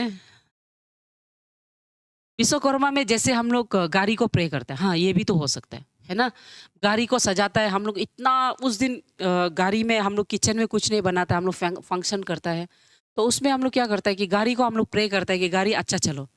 तुम गाड़ी को पूरा मार पूर के रखने के बाद वो अच्छा नहीं चलेगा ना, उसका बेसिकली उसका इंजन मेंटेनेंस होना है, लेकिन वो विश्वास होता है हम लोग का।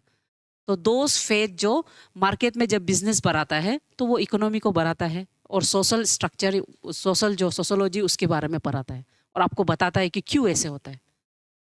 के समझ गया?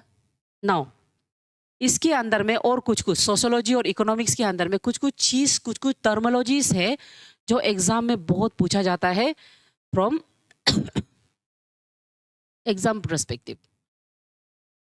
ये जो बहुत सा हमारे हम लिख के रखा है हाँ, यहाँ में। हाँ, दिस वन इकोनॉमिक के बारे में। इकोनॉमी का क्रिटिकल पॉइंट यानी कि उसका क्रिटिक्स जो हम लोग देखता है सोशल सोशल वेलफेयर के और सोशियोलॉजी उसको एक्सप्लेन करता है।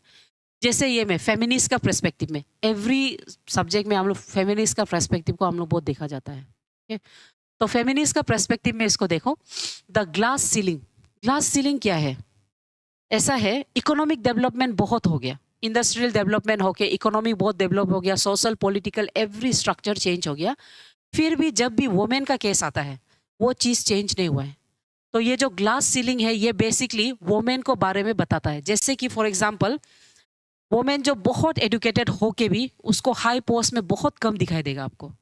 और दूसरा वुमेन जैसे कि हम और मेरा मेल को स्टाफ, हम ऐसे एग्जांपल यूज़ कर रहे हैं, मेरा जो कोलिग्स होगा हम दोनों एक ही पोजीशन का जॉब हेल्ड करेगा, फिर भी मेरा जो सैलरी है वो उससे कम होगा।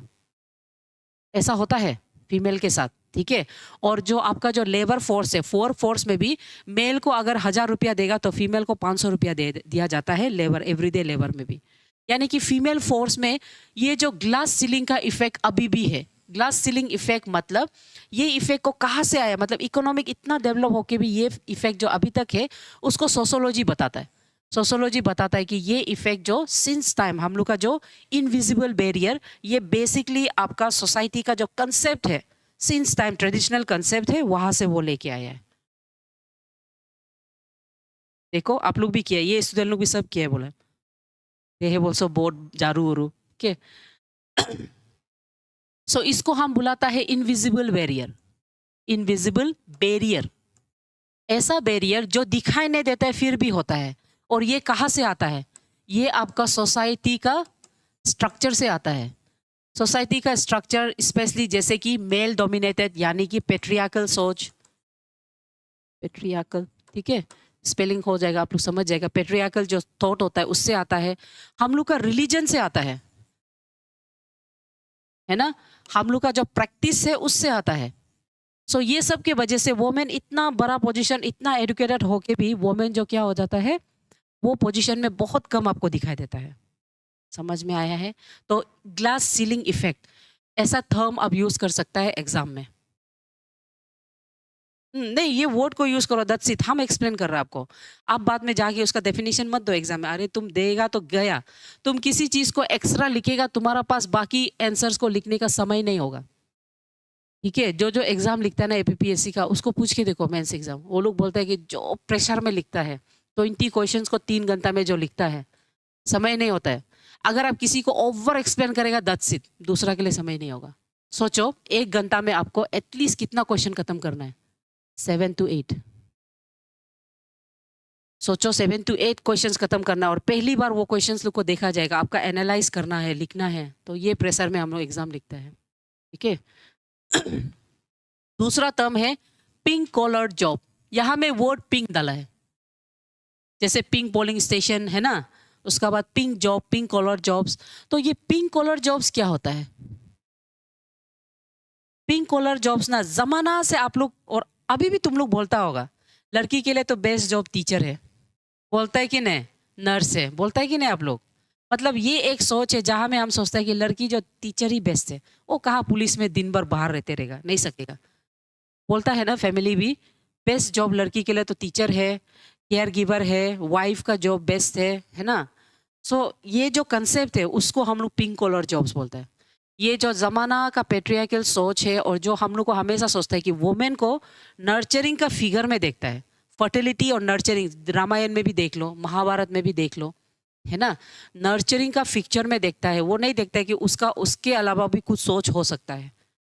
समझ में आया है? तो ये नर्चरिंग का पिक्चर, उसी को हम पिंक कॉलर जॉब्स बोलता है। हम लोग ज़्यादातर क्या असाइन करता है, वुमेन को ज़्यादातर जॉब्स लाइक नर्स बेस्ट होगा। अगर क्लास 10 फेल हो रहा है, जाओ ANM पढ़ो, ठीक है। क्लास 12 के बाद और कुछ नहीं है तो JNM पढ़ो, नर्स का जॉब जल्दी मिल जाता है। ये कंसेप्ट से पड़ता है। इसीलिए हम लोग का ये जो नर्स है उसमें एथिकल नॉर्म्स नहीं होता है, क्योंकि वो जो नर्स का जॉब कौन जॉब मिलने के लिए करता है, वो प्रोफेशन को प्यार होके नहीं करता हम लोग। उसके बाद दूसरा प्रोफेशन जो सबका फेवरेट, टीचर।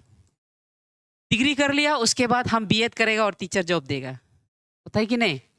तो ये चीज, ये कंसेप्ट को हम पिंक कॉलर जॉब्स बोलता है।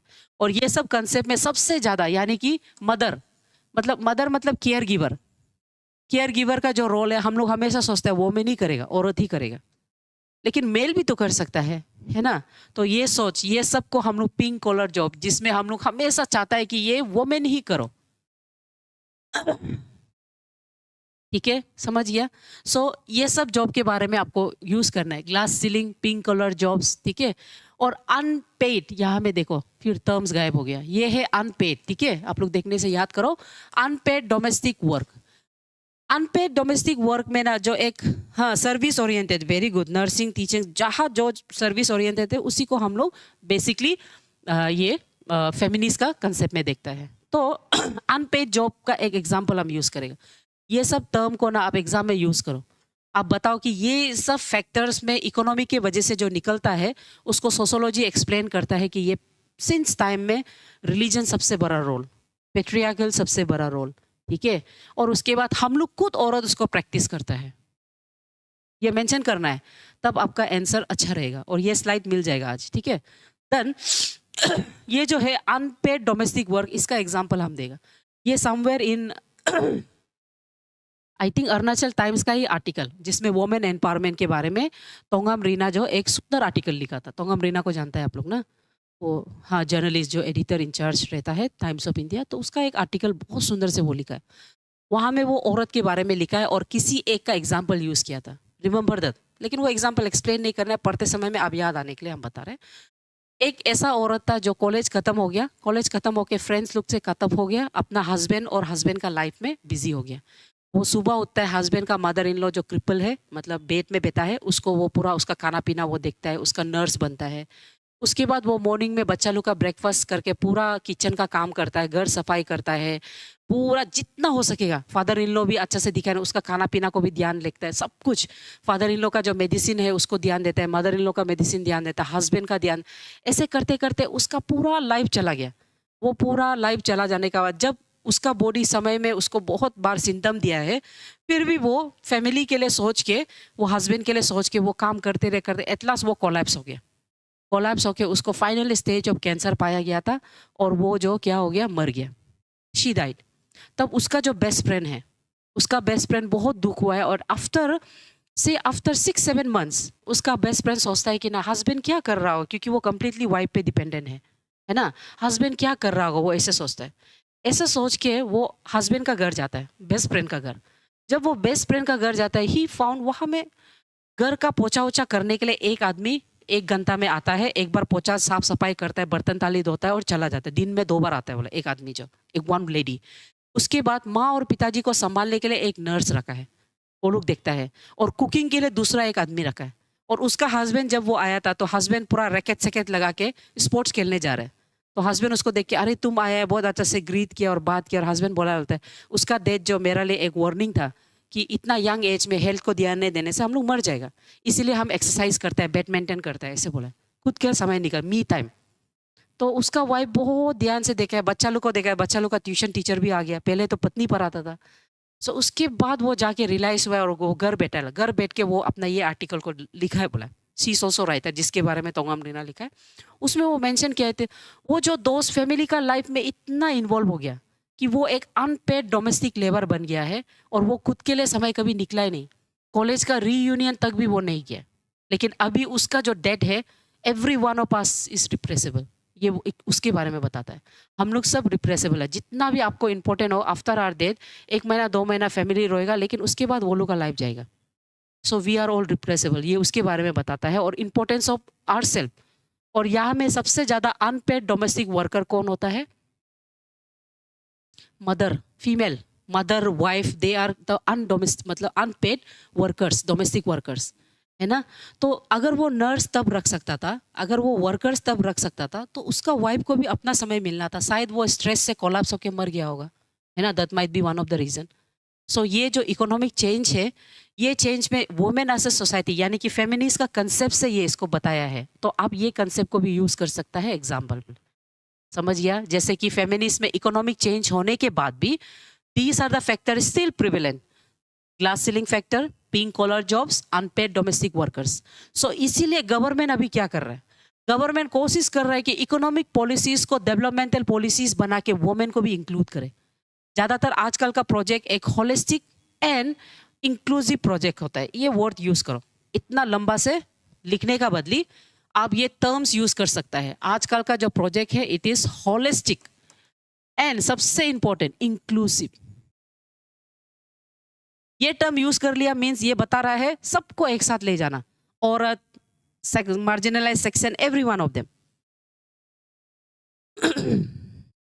ठीक है, सो ये बताता है कि किस तरह से आपका सोशल साइंस यानी कि सोशल साइंस यानी कि सोशोलॉजी इकोनॉमिक के साथ अलाइन करता है।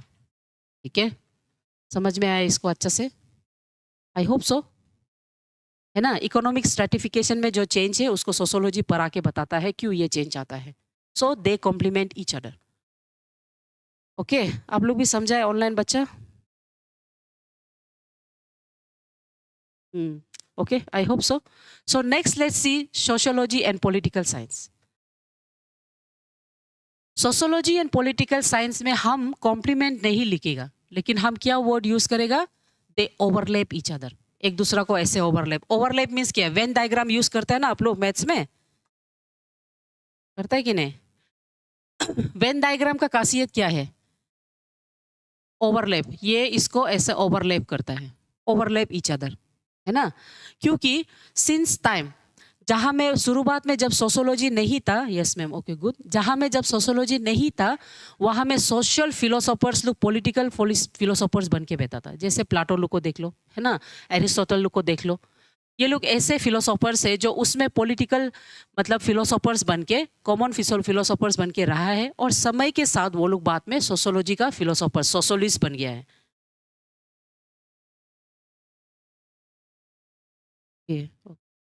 सोशलिस्ट वो लोग फिलोसोफर्स बन गया है। समझ में आया है? सो ये दोनों का बहुत आसान है, आप लोग आराम से समझाएगा। इधर देख लो, birth of the sociology is often related to the political upheaval of the revolution. Political upheaval मतलब पॉलिटिकल जो चेंज हुआ था फ्रेंच रिवोल्यूशन में, आपका मोनार्की को वो लोग डिस्ट्रॉय करके डेमोक्रेटिक फॉर्म लाने के लिए कोशिश किया था। और ये डेमोक्रेटिक फॉर्म को वो लोग वेल एस्टैब्लिश क्यों नहीं कर पाए, क्योंकि तब तक इंडस्ट्रियल रेवोल्यूशन आ गया, तब जाके कैपिटलिज्म स्टार्ट हो जाता है। समझ में आ गया? ठीक है, तो इसमें जो चेंज होता है किंग, लेबर और आपका जो फोर्स, सॉरी, किंग, आपका मिडिल क्लास और लेबर लोग का बीच में जो चेंज होता है, वो चेंज के वजह से आपका पॉलिटिकल साइंस निकलता है, और उसी को हम लोग सोशोलॉजी की फॉर्म में पढ़ता है। इतना समझा है ना। उसके बाद political science is the study of political theory. ठीक है, पॉलिटिकल साइंस बेसिकली, ओके, पहले पॉलिटिकल साइंस को समझ लेता है। यहाँ में कुछ कुछ वर्ड्स काटा है तो होगा। पॉलिटिकल साइंस ये बेसिकली क्या है, ये वो स्टडी है जहां में आप political theory, actual operation of the government and political behaviour को आप पढ़ता है। यहाँ में political theory, political behaviour and actual organisation of government को पढ़ता है।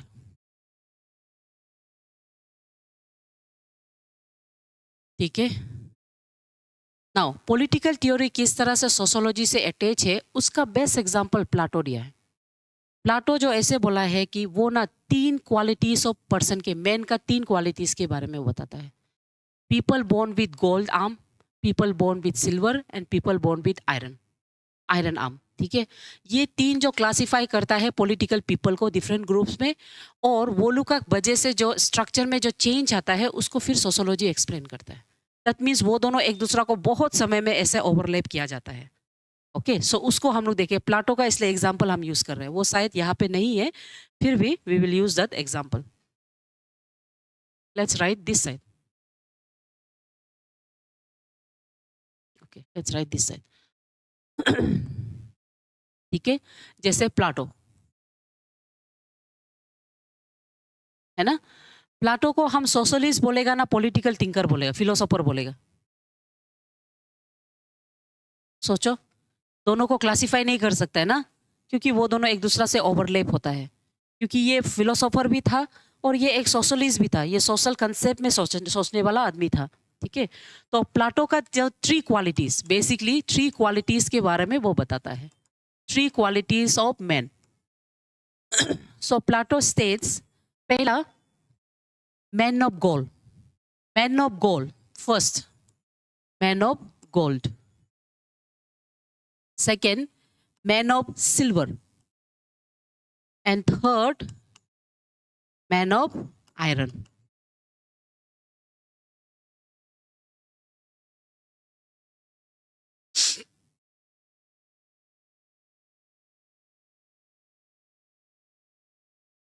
ठीक है? Man of gold, man of gold को ना प्लाटो बोलता है दीज आर योर एल्ट्रुस्टिक मैन, एल्ट्रस्टिक, ठीक है, एल्ट्रस्टिक है वर्ड। एल्ट्रस्टिक मैन मतलब ऐसा आदमी जो विजन आदमी हो, जो लीडरशिप का क्वालिटी हो, जो कभी ग्रीडी ना हो, कभी जेलसी ना हो, कभी इनटॉलरेंस ना हो, यानी कि एक्चुअल मैन, ए विजनरी मैन, उसको मैन विद गोल्ड बोलता है। समझ में आया है? तो जब आप मैन विद गोल्ड बोलेगा तो उसमें इतना एक्सप्लेन मत करो, लेकिन अपना अंडरस्टैंडिंग के लिए know that man with gold ऐसे आदमी को बोलता है जो विजन होता है, विजन लीडर होता है। उसके बाद वो जो इनटॉलरेंस यानी कि नॉन ग्रीडी होता है। उसके बाद वो जो टॉलरेंस होता है, उसके पास टॉलरेंस कैपेसिटी होता है। जिसके पास ये सब है वो विजन आदमी है, और विजन आदमी जो एक अच्छा लीडर बनता है, और अच्छा लीडर एक डेमोक्रेटिक नेशन बना सकता है, वो इसके बारे में बताता है। समझिए, एक अच्छा पॉलिटिकल स्टेबिलिटी स्टेटस वो दे सकता है। समझ में आया है? और दूसरा वो बोलता है man with silver. Man of silver लोग ज्यादातर कौन होता है? जो रूल बाउंड होता है, रूल बाउंड, जो रूल के अंदर में रहता है और रूल बाउंड होता है। और वो लोग ज्यादातर क्या होता है? फॉलोवर होता है। इसका follower, followers of man of gold का फॉलोवर्स होता है। ये लोग लीडर क्वालिटी इसमें नहीं होता है, they are duty bound, morality bound, rule bound. उसके बाद लास्ट टाइप का जो मैन होता है उसको मैन ऑफ आयरन, यानी कि जो आदमी जो सेल्फ लव, सेल्फ सेंट्रिक, ठीक है, सेल्फ लव, सेल्फ सेंट्रिक, ऐसे वाला आदमी को वो बोलता है man of iron. Self centric, self love, जो खुद को ज्यादा प्यार करता है, जो इनटॉलरेंस होता है, जो ग्रीडी होता है, ठीक है। सो ये बोलता है पॉलिटी में इस तरह का 3 आदमी रहता है। समझ में आया? पॉलिटी में इस तरह से 3 आदमी आता है ना। सोसाइटी का क्या रोल होता है, सोसाइटी कैसे आ जाता है? वो बोलता है ये 3 आदमी को बनाने वाला आदमी सोसाइटी है, बोले सोसाइटी इसको बनाता है, और सोसाइटी में सबसे बड़ा रोल बनाने वाला वुमेन है, बोलता है। समझ गया? सोसाइटी में ये 3 प्रकार के पॉलिटिकल आदमी बनाने के लिए सबसे बड़ा रोल एक औरत का होता है। और वो बोलता है, प्लाटो का जो व्यू ऑन वुमेन ये है कि वुमेन का प्राइमरी रोल है बच्चा पैदा करना और बच्चा को ट्रेन करना। सोसाइटी है ना, सोसाइटी में वुमेन भी तो पार्ट है, वुमेन सबसे बड़ा पार्ट है वुमेन का। तो वो बोलता है सोसाइटी में वुमेन का जो पार्ट है, वुमेन का रूल है प्राइमरी रोल जो क्या है? बर्थ पैदा करो और नर्चर करो। क्या नर्चर करो? ये मैन ऑफ गोल्ड नर्चर करो। और इसलिए प्लाटो क्या बोलता है? He says since nurture women का काम है, इसीलिए वोमेन को एडुकेशन दो, नॉट बिकॉज वो वोमेन का हक है, ये कभी वो मेंशन नहीं किया। वो बोला वोमेन को एडुकेशन इसलिए दो ताकि वो मैन ऑफ गोल्ड बना सके, और man of gold political status के लिए, पॉलिटिकल जो स्ट्रक्चर है, सबसे अच्छा लीडर वो बन सकता है। समझ में आया है? ठीक है। सो वो एडुकेशन वोमेन को देने के लिए वो बोलता है ताकि एडुकेटेड वोमेन जो अपना जनरेशन को एडुकेशन दे सकता है। ठीक है, एडुकेशन वोमेन को दो ताकि वो जनरेशन, उसका जो जनरेशन है उसको वो एडुकेशन प्रोवाइड कर सके।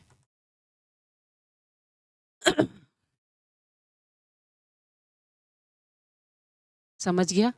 तो ये चीज़ आपका प्लूटो बोलता है। और उसके बाद प्लूटो जो बोलता है कि अगर वोमेन जो सक्सेसफुली सही नर्चरिंग देके अगर वो बना सकता है ह्यूमन बीइंग, तब जाके वो आदमी जो मैन ऑफ गॉड बनेगा, एक ऐसा विजन, और वो जाके एक डेमोक्रेटिक नेशन को डेवलप कर सकेगा, अदरवाइज नॉट पॉसिबल। यानी कि वो कनेक्ट कर रहा है सोसाइटी का एक्टर को विद द पॉलिटिकल सब्जेक्ट के साथ। समझ गया है?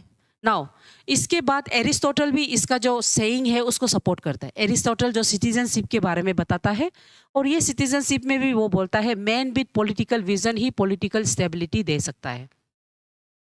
यस, ठीक है, समझ में आ गया? Okay, sure? Now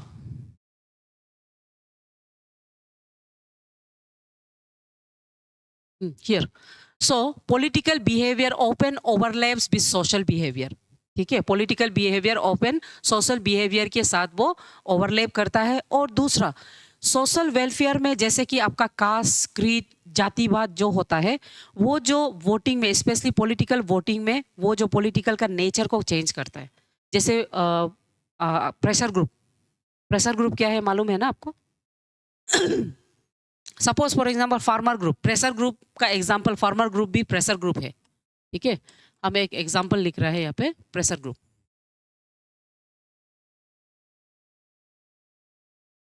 pressure group, pressure group society में ना ज्यादातर वो सेक्शंस ऑफ आदमी होता है जो सबसे, जिसको राइट्स नहीं मिलते हैं, मार्जिनलाइज होता है। ठीक है, वो लोग ज्यादातर प्रेशर ग्रुप फॉर्म करता है। जैसे हो गया, एक ग्रुप है दलित का ग्रुप, दलित ग्रुप। दूसरा है आपका फार्मर्स ग्रुप। ये ग्रुप लोग ना ऐसे आदमी है जो सोसाइटी में फॉर्म होता है, फॉर्म होके ये लोग का फोर्स से गवर्नमेंट अपना पॉलिसीज को चेंज करता है, यानी कि पॉलिटिकल साइंस। समझ में आया? ये लोग जब गवर्नमेंट को फोर्स करता है, तब जाके गवर्नमेंट क्या करता है, पॉलिसीज, पॉलिसीज का जो चेंज होना वो बेसिकली ये प्रेशर ग्रुप से आता है। यानी कि प्रेशर ग्रुप सोसाइटी का पार्ट है, सोशोलॉजी का पार्ट है, और ये लोग इम्पैक्ट करता है सोशल चेंजेस लाने के लिए। सो इसीलिए वो लोग एक दूसरा से ओवरलैप करते हैं। ठीक है, फिर भी डिस्टिंक्शन दोनों में क्या है, पॉलिटिकल सिस्टम जो बेसिकली इंस्टीट्यूट होता है, जैसे हो गया आपका लीडर हो गया, मोदी गवर्नमेंट जैसा लीडर हो गया, उसके अंदर में डिफरेंट सेक्शंस, कैबिनेट मिनिस्टर हो गया, ये सब इंस्टीट्यूट को बनाता है। लेकिन उसको बनाने के लिए सोशल का स्ट्रक्चर जो होता है, जैसे कि आपका voter bank, marginalise sections, women sections, वो लोग ही गवर्नमेंट को चेंज करता है, इम्पैक्ट करता है। इसीलिए सोशोलॉजी और पॉलिटी को हम ओवरलैप करते हैं। समझ में आया है? श्योर? ऑनलाइन का बच्चा लोग भी समझ में आया है?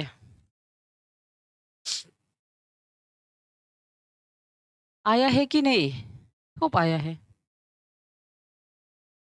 इसमें तो इसमें कुछ कुछ एग्जांपल, जैसे वेबर, वेबर का कंसेप्ट ऑफ डेमोक्रेसी जो है, सॉरी ब्यूरोक्रेसी, ब्यूरोक्रेसी का जो कंसेप्ट है, तो ब्यूरोक्रेसी के बारे में वो बताते, ब्यूरोक्रेसी होता क्या है एक्चुअली में, व्हाट इज ब्यूरोक्रेसी?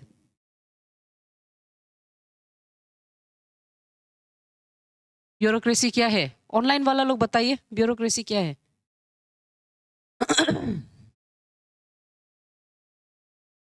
ब्यूरोक्रेसी जब आपका एडमिनिस्ट्रेटिव, यानी कि पढ़ा लिखा का जो रूलिंग, जब पढ़ा लिखा रूल करता है, ठीक है, तो पढ़ा लिखा जब वो रूल करता है, तो वो ब्यूरोक्रेसी में जो सोशल गवर्नमेंट का जो चेंजेस होता है, ये चेंजेस भी कैसे जाता है, आपका थ्रू पीपल ही आता है। तो ये जो ब्यूरोक्रेसी का वेबर का है, ये आपका एथिक्स का सब्जेक्ट में आता है, ये वाला देखो। हाँ, इसमें एथिक्स में इसका एक डायग्राम है। ठीक है, उसको जनरली हम लोग एथिक्स में यूज करता है। ये डायग्राम कैसे है, government, bureaucrats, bureaucracy and people, common people. ठीक है, वो कैसे सोशोलॉजी पॉलिटी को इम्पैक्ट करते हैं। ये लोग इंस्टीट्यूट है ना, पॉलिटिकल इंस्टीट्यूट है अभी। नाउ सी, सपोज गवर्नमेंट एक स्कीम डाला है, स्कीम सबसे पहले कोविड का वैक्सीन का हम बेस्ट एग्जांपल दे, कोविड-19 यानी कि कोरोना का वैक्सीन हर जगह डालना है, ऐसे मिनिस्टर डिक्लेयर कर दिया। हाँ, government by officers, very good. तो गवर्नमेंट जो अनाउंस किया है, वैक्सीन सबको डालना है, बस्ती बस्ती डालना है और रिकॉर्ड लेके आना है। जब गवर्नमेंट ऐसे अनाउंस करता है, तो कभी आप देखा है पेमा खांडू को इंजेक्शन लेके सबको मारते हुए?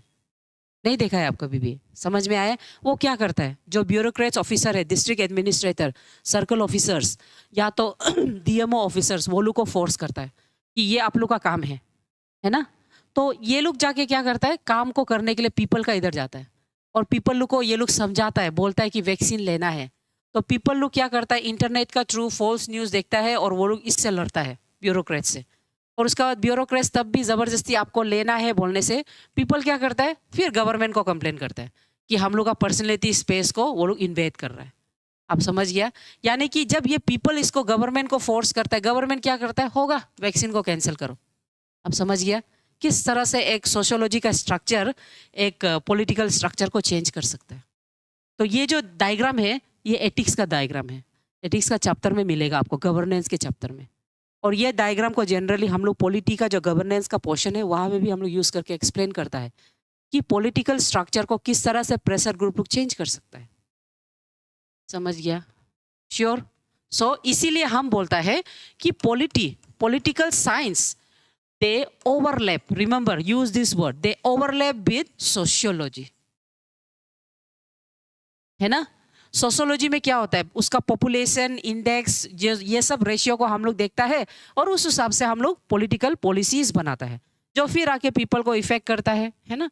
सो they both overlap with each other.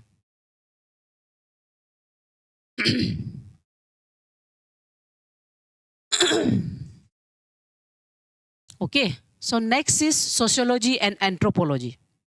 Anthropology क्या है?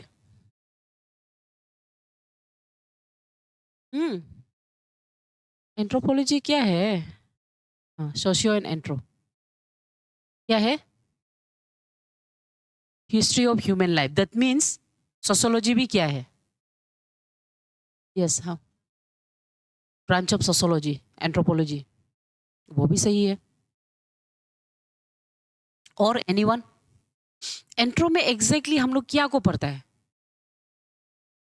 ह्यूमन इमोशन, ह्यूमन इवोल्यूशन को हम लोग पढ़ता है। और ह्यूमन इवोल्यूशन में जो सीरीज में जो चेंजेस हुआ है उसी को हम लोग फिर सोशियोलॉजी में पढ़ता है ना? That means both of them complement each other, ठीक है? एंड टू सम एक्सटेंट कहीं कहीं पॉइंट में दे ओवरलैप ऑल्सो, ठीक है? सो कॉम्प्लीमेंट्री क्या है आप मालूम है ना? वो दोनों एक दूसरा को कॉम्प्लीमेंट्री स्ट्रक्चर बोलने से दोनों एक दूसरा को मतलब एसिस्ट करता है, लेकिन ओवरलैप बोलने से दोनों एक दूसरा को क्रॉस करता है, मतलब जिसको हम डिस्टिंग्विश नहीं कर सकते। सो एंथ्रोपोलॉजी ऐसे सब्जेक्ट है जहां में ये दोनों एक दूसरा को कॉम्प्लीमेंट करता है and to least extent overlap भी करता है। इसको रिमेंबर करो, ठीक है? They overlap and to least extent, बहुत कम लेकिन करता है, टू लीस्ट एक्सटेंट दे, अरे क्या लिख दिया ना, गलती लिख दिया, हाँ सॉरी, लिखिए they complement each other and to least extent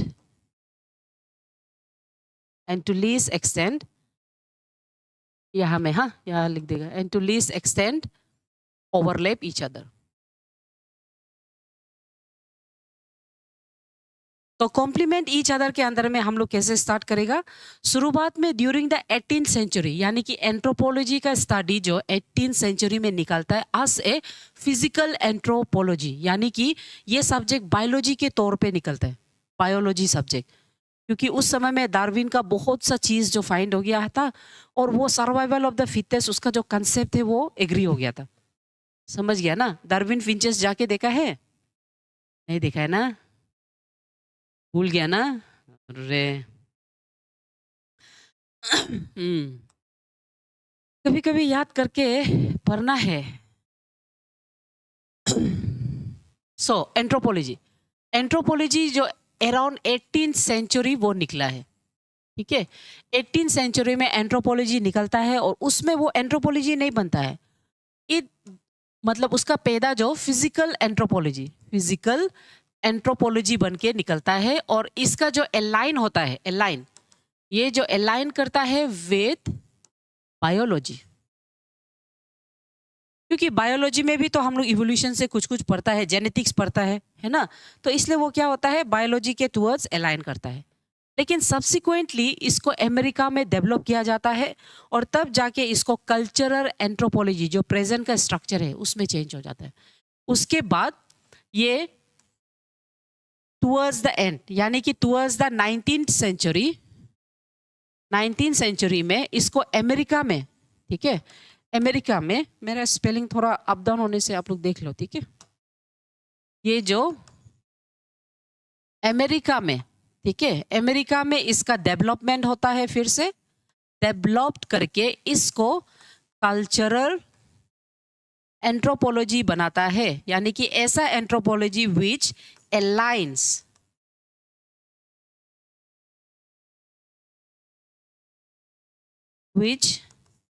aligns with pre history, यानी कि प्री हिस्ट्री से जुड़ने लग जाता है,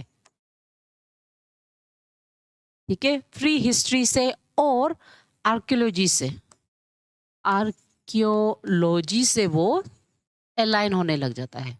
और अभी हम लोग एंथ्रोपोलॉजी को ऐसा ही बोल के पढ़ता है।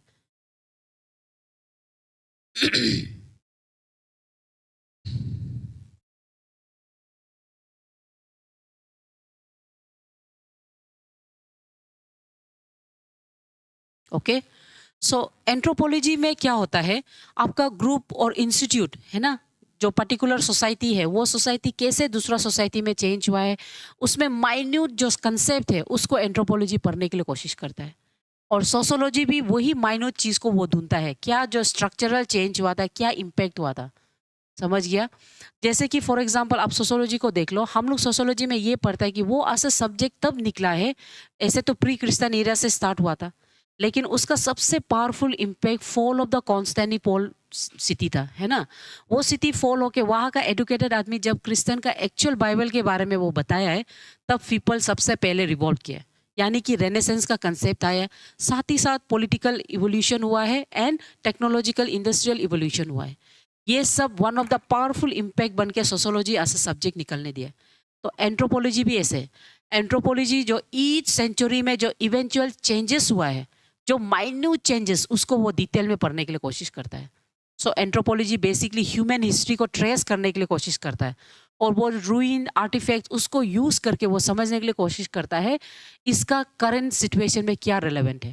दैट इज योर एंथ्रोपोलॉजी, समझ गया। इसीलिए they overlap each other and to some इसीलिए they complement each other and to some extent they overlap. जब हिस्ट्री का पार्ट आ जाता है वो ओवरलैप करता है एक दूसरा से, समझ गया, समझ गया। फिर भी दोनों में डिस्टिंक्शन है, दोनों में डिफरेंसेस भी है। दोनों में डिफरेंसेस कंट्रास्ट ये है कि जो एंथ्रोपोलॉजिस्ट होता है वो एक सोसाइटी में कंप्लीट इमर्स होता है, कंप्लीट इमर्स होके उसका डिटेलिंग वो देखता है, लेकिन सोशोलॉजी ऐसे नहीं है। वो देखता है कि हर फेसेस में मिल के लास्ट में इम्पैक्ट सबसे ज़्यादा कहाँ हुआ है, जिसके वजह से स्ट्रक्चर चेंज हुआ है, उसको सोशोलॉजी देखते हैं। तो ये वो दोनों का डिफरेंस है, समझ में आए। फिर से सुनो, सोशोलॉजी जो मतलब आपका जो एंथ्रोपोलॉजी, जैसे कि मान लो 19th सेंचुरी में क्या चेंज हुआ है उसको डिटेल में एंथ्रोपोलॉजी पढ़ेगा, लेकिन आपका सोशोलॉजी क्या पढ़ता है 18, 19, 20 सेंचुरी में मिला के जो चेंज हुआ है जिसकी वजह से न्यू इम्पैक्ट आया उसको पढ़ेगा। ऐसे हुआ है कि नहीं, सोशोलॉजी तो ऐसे ही था, ठीक है। तो ये वो दोनों का एक कंट्रास्टिंग डिफरेंस है, ठीक है, ठीक है, समझ आया। एंथ्रोपोलॉजी का एग्जाम्पल जैसे कि आप कल्चरल एग्जाम्पल को देख लो और इंडिया को ले लो। इंडिया बहुत मजा है पढ़ने के लिए, ठीक है। इंडिया में भर भर का एग्जाम्पल है।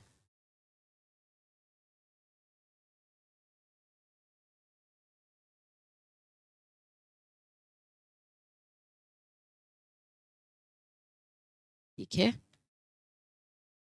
इंडिया का रिलीजन को देख लो। रिलीजन, इंडिया का जो रिलीजन है one of the most controversial issue है, उसको ही आप देख लो। रिलीजन का जो प्रैक्टिसेस है, ठीक है, ये प्रैक्टिसेस जैसे कि हो गया, अगर हम बुर्का बुर्का बुर्का के बारे में, ठीक है, तो आज से एंथ्रोपोलॉजिस्ट, अगर हम एंथ्रोपोलॉजिस्ट है तो हम इसको कैसे देखेगा। एंथ्रोपोलॉजिस्ट होने से हम ये देखेगा कि ये क्यों हुआ है, एंथ्रोपोलॉजिस्ट वो ढूंढने के लिए कोशिश करेगा कि ऐसा कौन सा इवेंट है हिस्टोरी का इवेंट पे या तो हिस्टोरी का बुक में जहाँ में ये बुर्का का कंसेप्ट दिया गया है। एंथ्रोपोलॉजिस्ट उसको मार्क करने की कोशिश करेगा और उसका लीनिएज को ढूंढने के लिए कोशिश करेगा, ठीक है। लेकिन एज ए सोशलिस्ट, सोशलिस्ट क्या करेगा, यानी कि सोशलिस्ट, ठीक है। सोशलिस्ट जो क्या करता है वो देखता है कि नहीं ये बुर्का प्रेजेंट डे में क्या इसका प्रिवेलेंट है और ये क्यों आया था, सिर्फ उतना क्यों आया था। लेकिन एंट्रो जो क्या करेगा, ये वो फेस में उसका क्या मायने था उसको एंथ्रोपोलॉजी देखेगा। जैसे सोशलिस्ट अभी बुर्का के बारे में क्या बोलता है, सोशलिस्ट ऐसे मानता है सिंस टाइम पेट्रियार्कल डोमिनेशन था और इसीलिए वो लोग वोमेन को कम रखने के लिए, है ना, 4 वॉल में रखने के लिए और वोमेन को सिर्फ चाइल्ड और मतलब केयर गिवर का फॉर्मेट में रखने के लिए बुर्का का सिस्टम डाला। क्योंकि कहीं भी आपका जो कुरान है वहाँ में वोमेन को ढकने का बोला नहीं है, ठीक है। वोमेन को पूरा हाथ से लेके पाँव सिर्फ आँख देखने वो बोला नहीं है। आपको नेसेसरी ढकने के लिए बड़ा बदन को सिर्फ उसको बताया है, लेकिन पूरा ऐसा ढकने के लिए नहीं, रिलीजियस सेंटिमेंट्स में कहीं नहीं लिखा है। तो ये सोशलिस्ट और ये फिलोसोफर्स लोग वो लोग क्या बोलता है, बुर्का बेसिकली वोमेन का डोमिनेशंस के लिए लगाया गया था। सोशलिस्ट का अंडरस्टैंडिंग वो है। लेकिन एंट्रो क्या करेगा, एंट्रो जज करेगा कि एग्जैक्टली कब स्टार्ट हुआ है और उसका बाद उसको कौन लेके गया है, कहाँ से उसका एक्चुअल फैक्ट्स के साथ उसको कब से स्टार्ट करने दिया, कौन सा सेंचुरी से स्टार्ट करने दिया, अभी वो ये सेंचुरी में क्यों यूज़ नहीं कर रहे, उसको एंट्रो देखेगा। वो बेसिकली लीनियज को देखेगा क्या वजह से निकला है, ठीक है। सो इससे रिलेटेड हम बुर्का का एग्जाम्पल और रिलीजन का एग्जाम्पल इसलिए लिया है क्योंकि इस बार बुर्का का एक टर्म है ना हिजाब, हिजाब कंट्रोवर्सी निकला है, that's why I am using this example. हिजाब कंट्रोवर्सी क्या है मालूम है ना, हिजाब कंट्रोवर्सी ये केस स्टडी है, पता है। ऐसा केस स्टडी आपका एथिक्स बुक में पूछता है, सोशियोलॉजी में भी पूछता है। जैसे अभी एंट्रो सोशियो और एंट्रो का हम बात कर रहे हैं जो ह्यूमन हिस्ट्री में, तो हिजाब का जो रो है उसमें क्या बात हुआ था, हिजाब कंट्रोवर्सी क्या है, पगड़ी, हिजाब जो पगड़ी है क्या,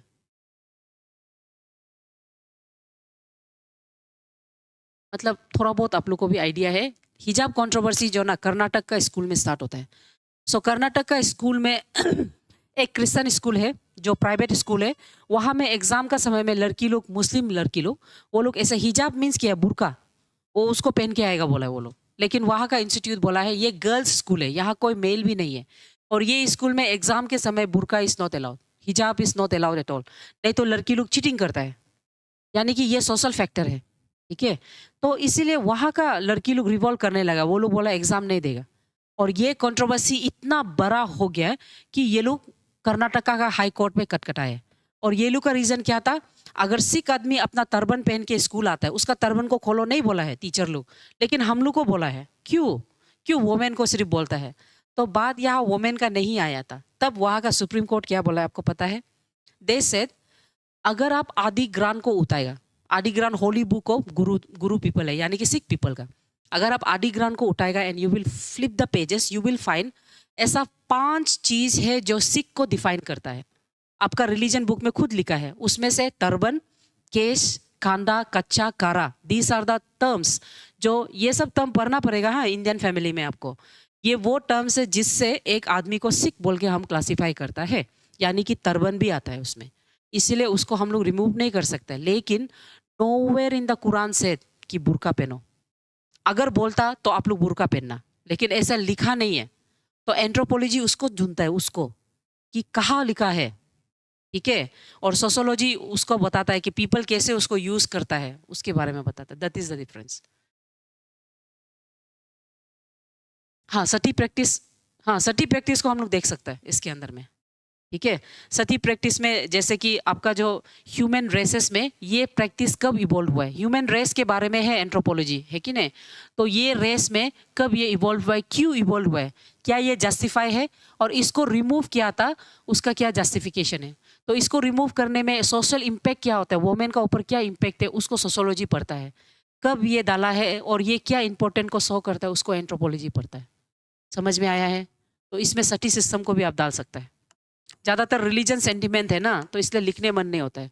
क्या पता आपका चेकर मुस्लिम आदमी हुआ तो मतलब मेरा हमेशा ये डर होता है, दैट्स व्हाई हम बहुत कोशिश करते हैं कि डिप्लोमेटिक आंसर्स ही डालें। मान के चलो अगर वो हिंदू है तो वो खुशी से वाह लिख दिया बोल के। सपोज वो अगर मुस्लिम जाति का हो और उसको बुर्का मानता हो वो, सो ही विल थिंक कि ये गलत हो रहा है, ये क्या लिखा है, वो ऐसा ऐसे माइंड से देखेगा और बाकी का पीछे आंसर्स को भी वही माइंड से देखेगा। सो इसीलिए ये आदमी का चॉइस है, ठीक है, this is people's own choice. अगर वो चाहता है वो पहनेगा, नहीं चाहता है तो वो रिमूव करेगा, लेकिन उसका रिलीजियस प्रैक्टिस में उसको पहनने का प्रोविजंस दिया जाता है, पहनो बोलता है। ओके, समझ में आ गया? So this is the link between socio and anthro. अच्छा, और एक है साइकोलॉजिकल और फिलोसॉफिकल एंड कॉमन सेंस, ये 3 टॉपिक है। सो इसको हम लोग कोशिश करेगा कि नेक्स्ट क्लास में हम लोग इसको खत्म करने के लिए, ठीक है। तो आज का जो राइटिंग है, हाँ आप लोग ये ऑनलाइन वाला लोग, आप लोग का राइटिंग हमको मिला है, किसी एक का मिला है तो उसको हम ये कर लेगा, आज आपको वापस दे देगा उसका ये देख के। तो आज का राइटिंग में history is the past sociology, sociology is the present history, उसको आपको लिखना है, ठीक है। आज आपको लिखना है history is the past sociology and sociology is the present history, इसको आप जैसे भी लिखना है। और दूसरा, sociology without history is rootless, history without sociology is fruitless, इसको भी आप लिखना है। ये 2 को कोशिश करो लिखने के लिए, ठीक है। और लिख के इसको हम लोग फिर असेस करेगा इसमें क्या चेंजेस लेके आना है। और ये दोनों जो इम्पोर्टेंट कोड्स है उसमें से ये लोग एग्जाम में बहुत बार आ चुका है, सो इट इज नेसेसरी इसको लिखना, ठीक है। ऑनलाइन वाला स्टूडेंट आप लोग भी काइंडली लिख दीजिए। तो आई होप आज का क्लास आप समझ में आया है ना, दोनों का जो ये है, और जितना हो सकेगा जो सेंटिमेंट रिलीजियस एग्जाम्पल्स है आप उसको हटा दो। सती को आप लिख सकते हैं, ठीक है। बुर्का का जो कंट्रोवर्सी है, हिजाब का कंट्रोवर्सी को आप केस स्टडी बन के पूछने से आप लिखो, अदरवाइज अगर लिखेगा तो आप सती को एग्जाम्पल फॉर्मेट में आप लिख सकते हैं, क्योंकि वो ह्यूमन रेस का स्टडी है और वो ह्यूमन रेस में क्या चेंजेस आया है उसको फिर सोशियोलॉजी पढ़ता है, ठीक है। That's why. Okay, thank you. Okay, ठीक है।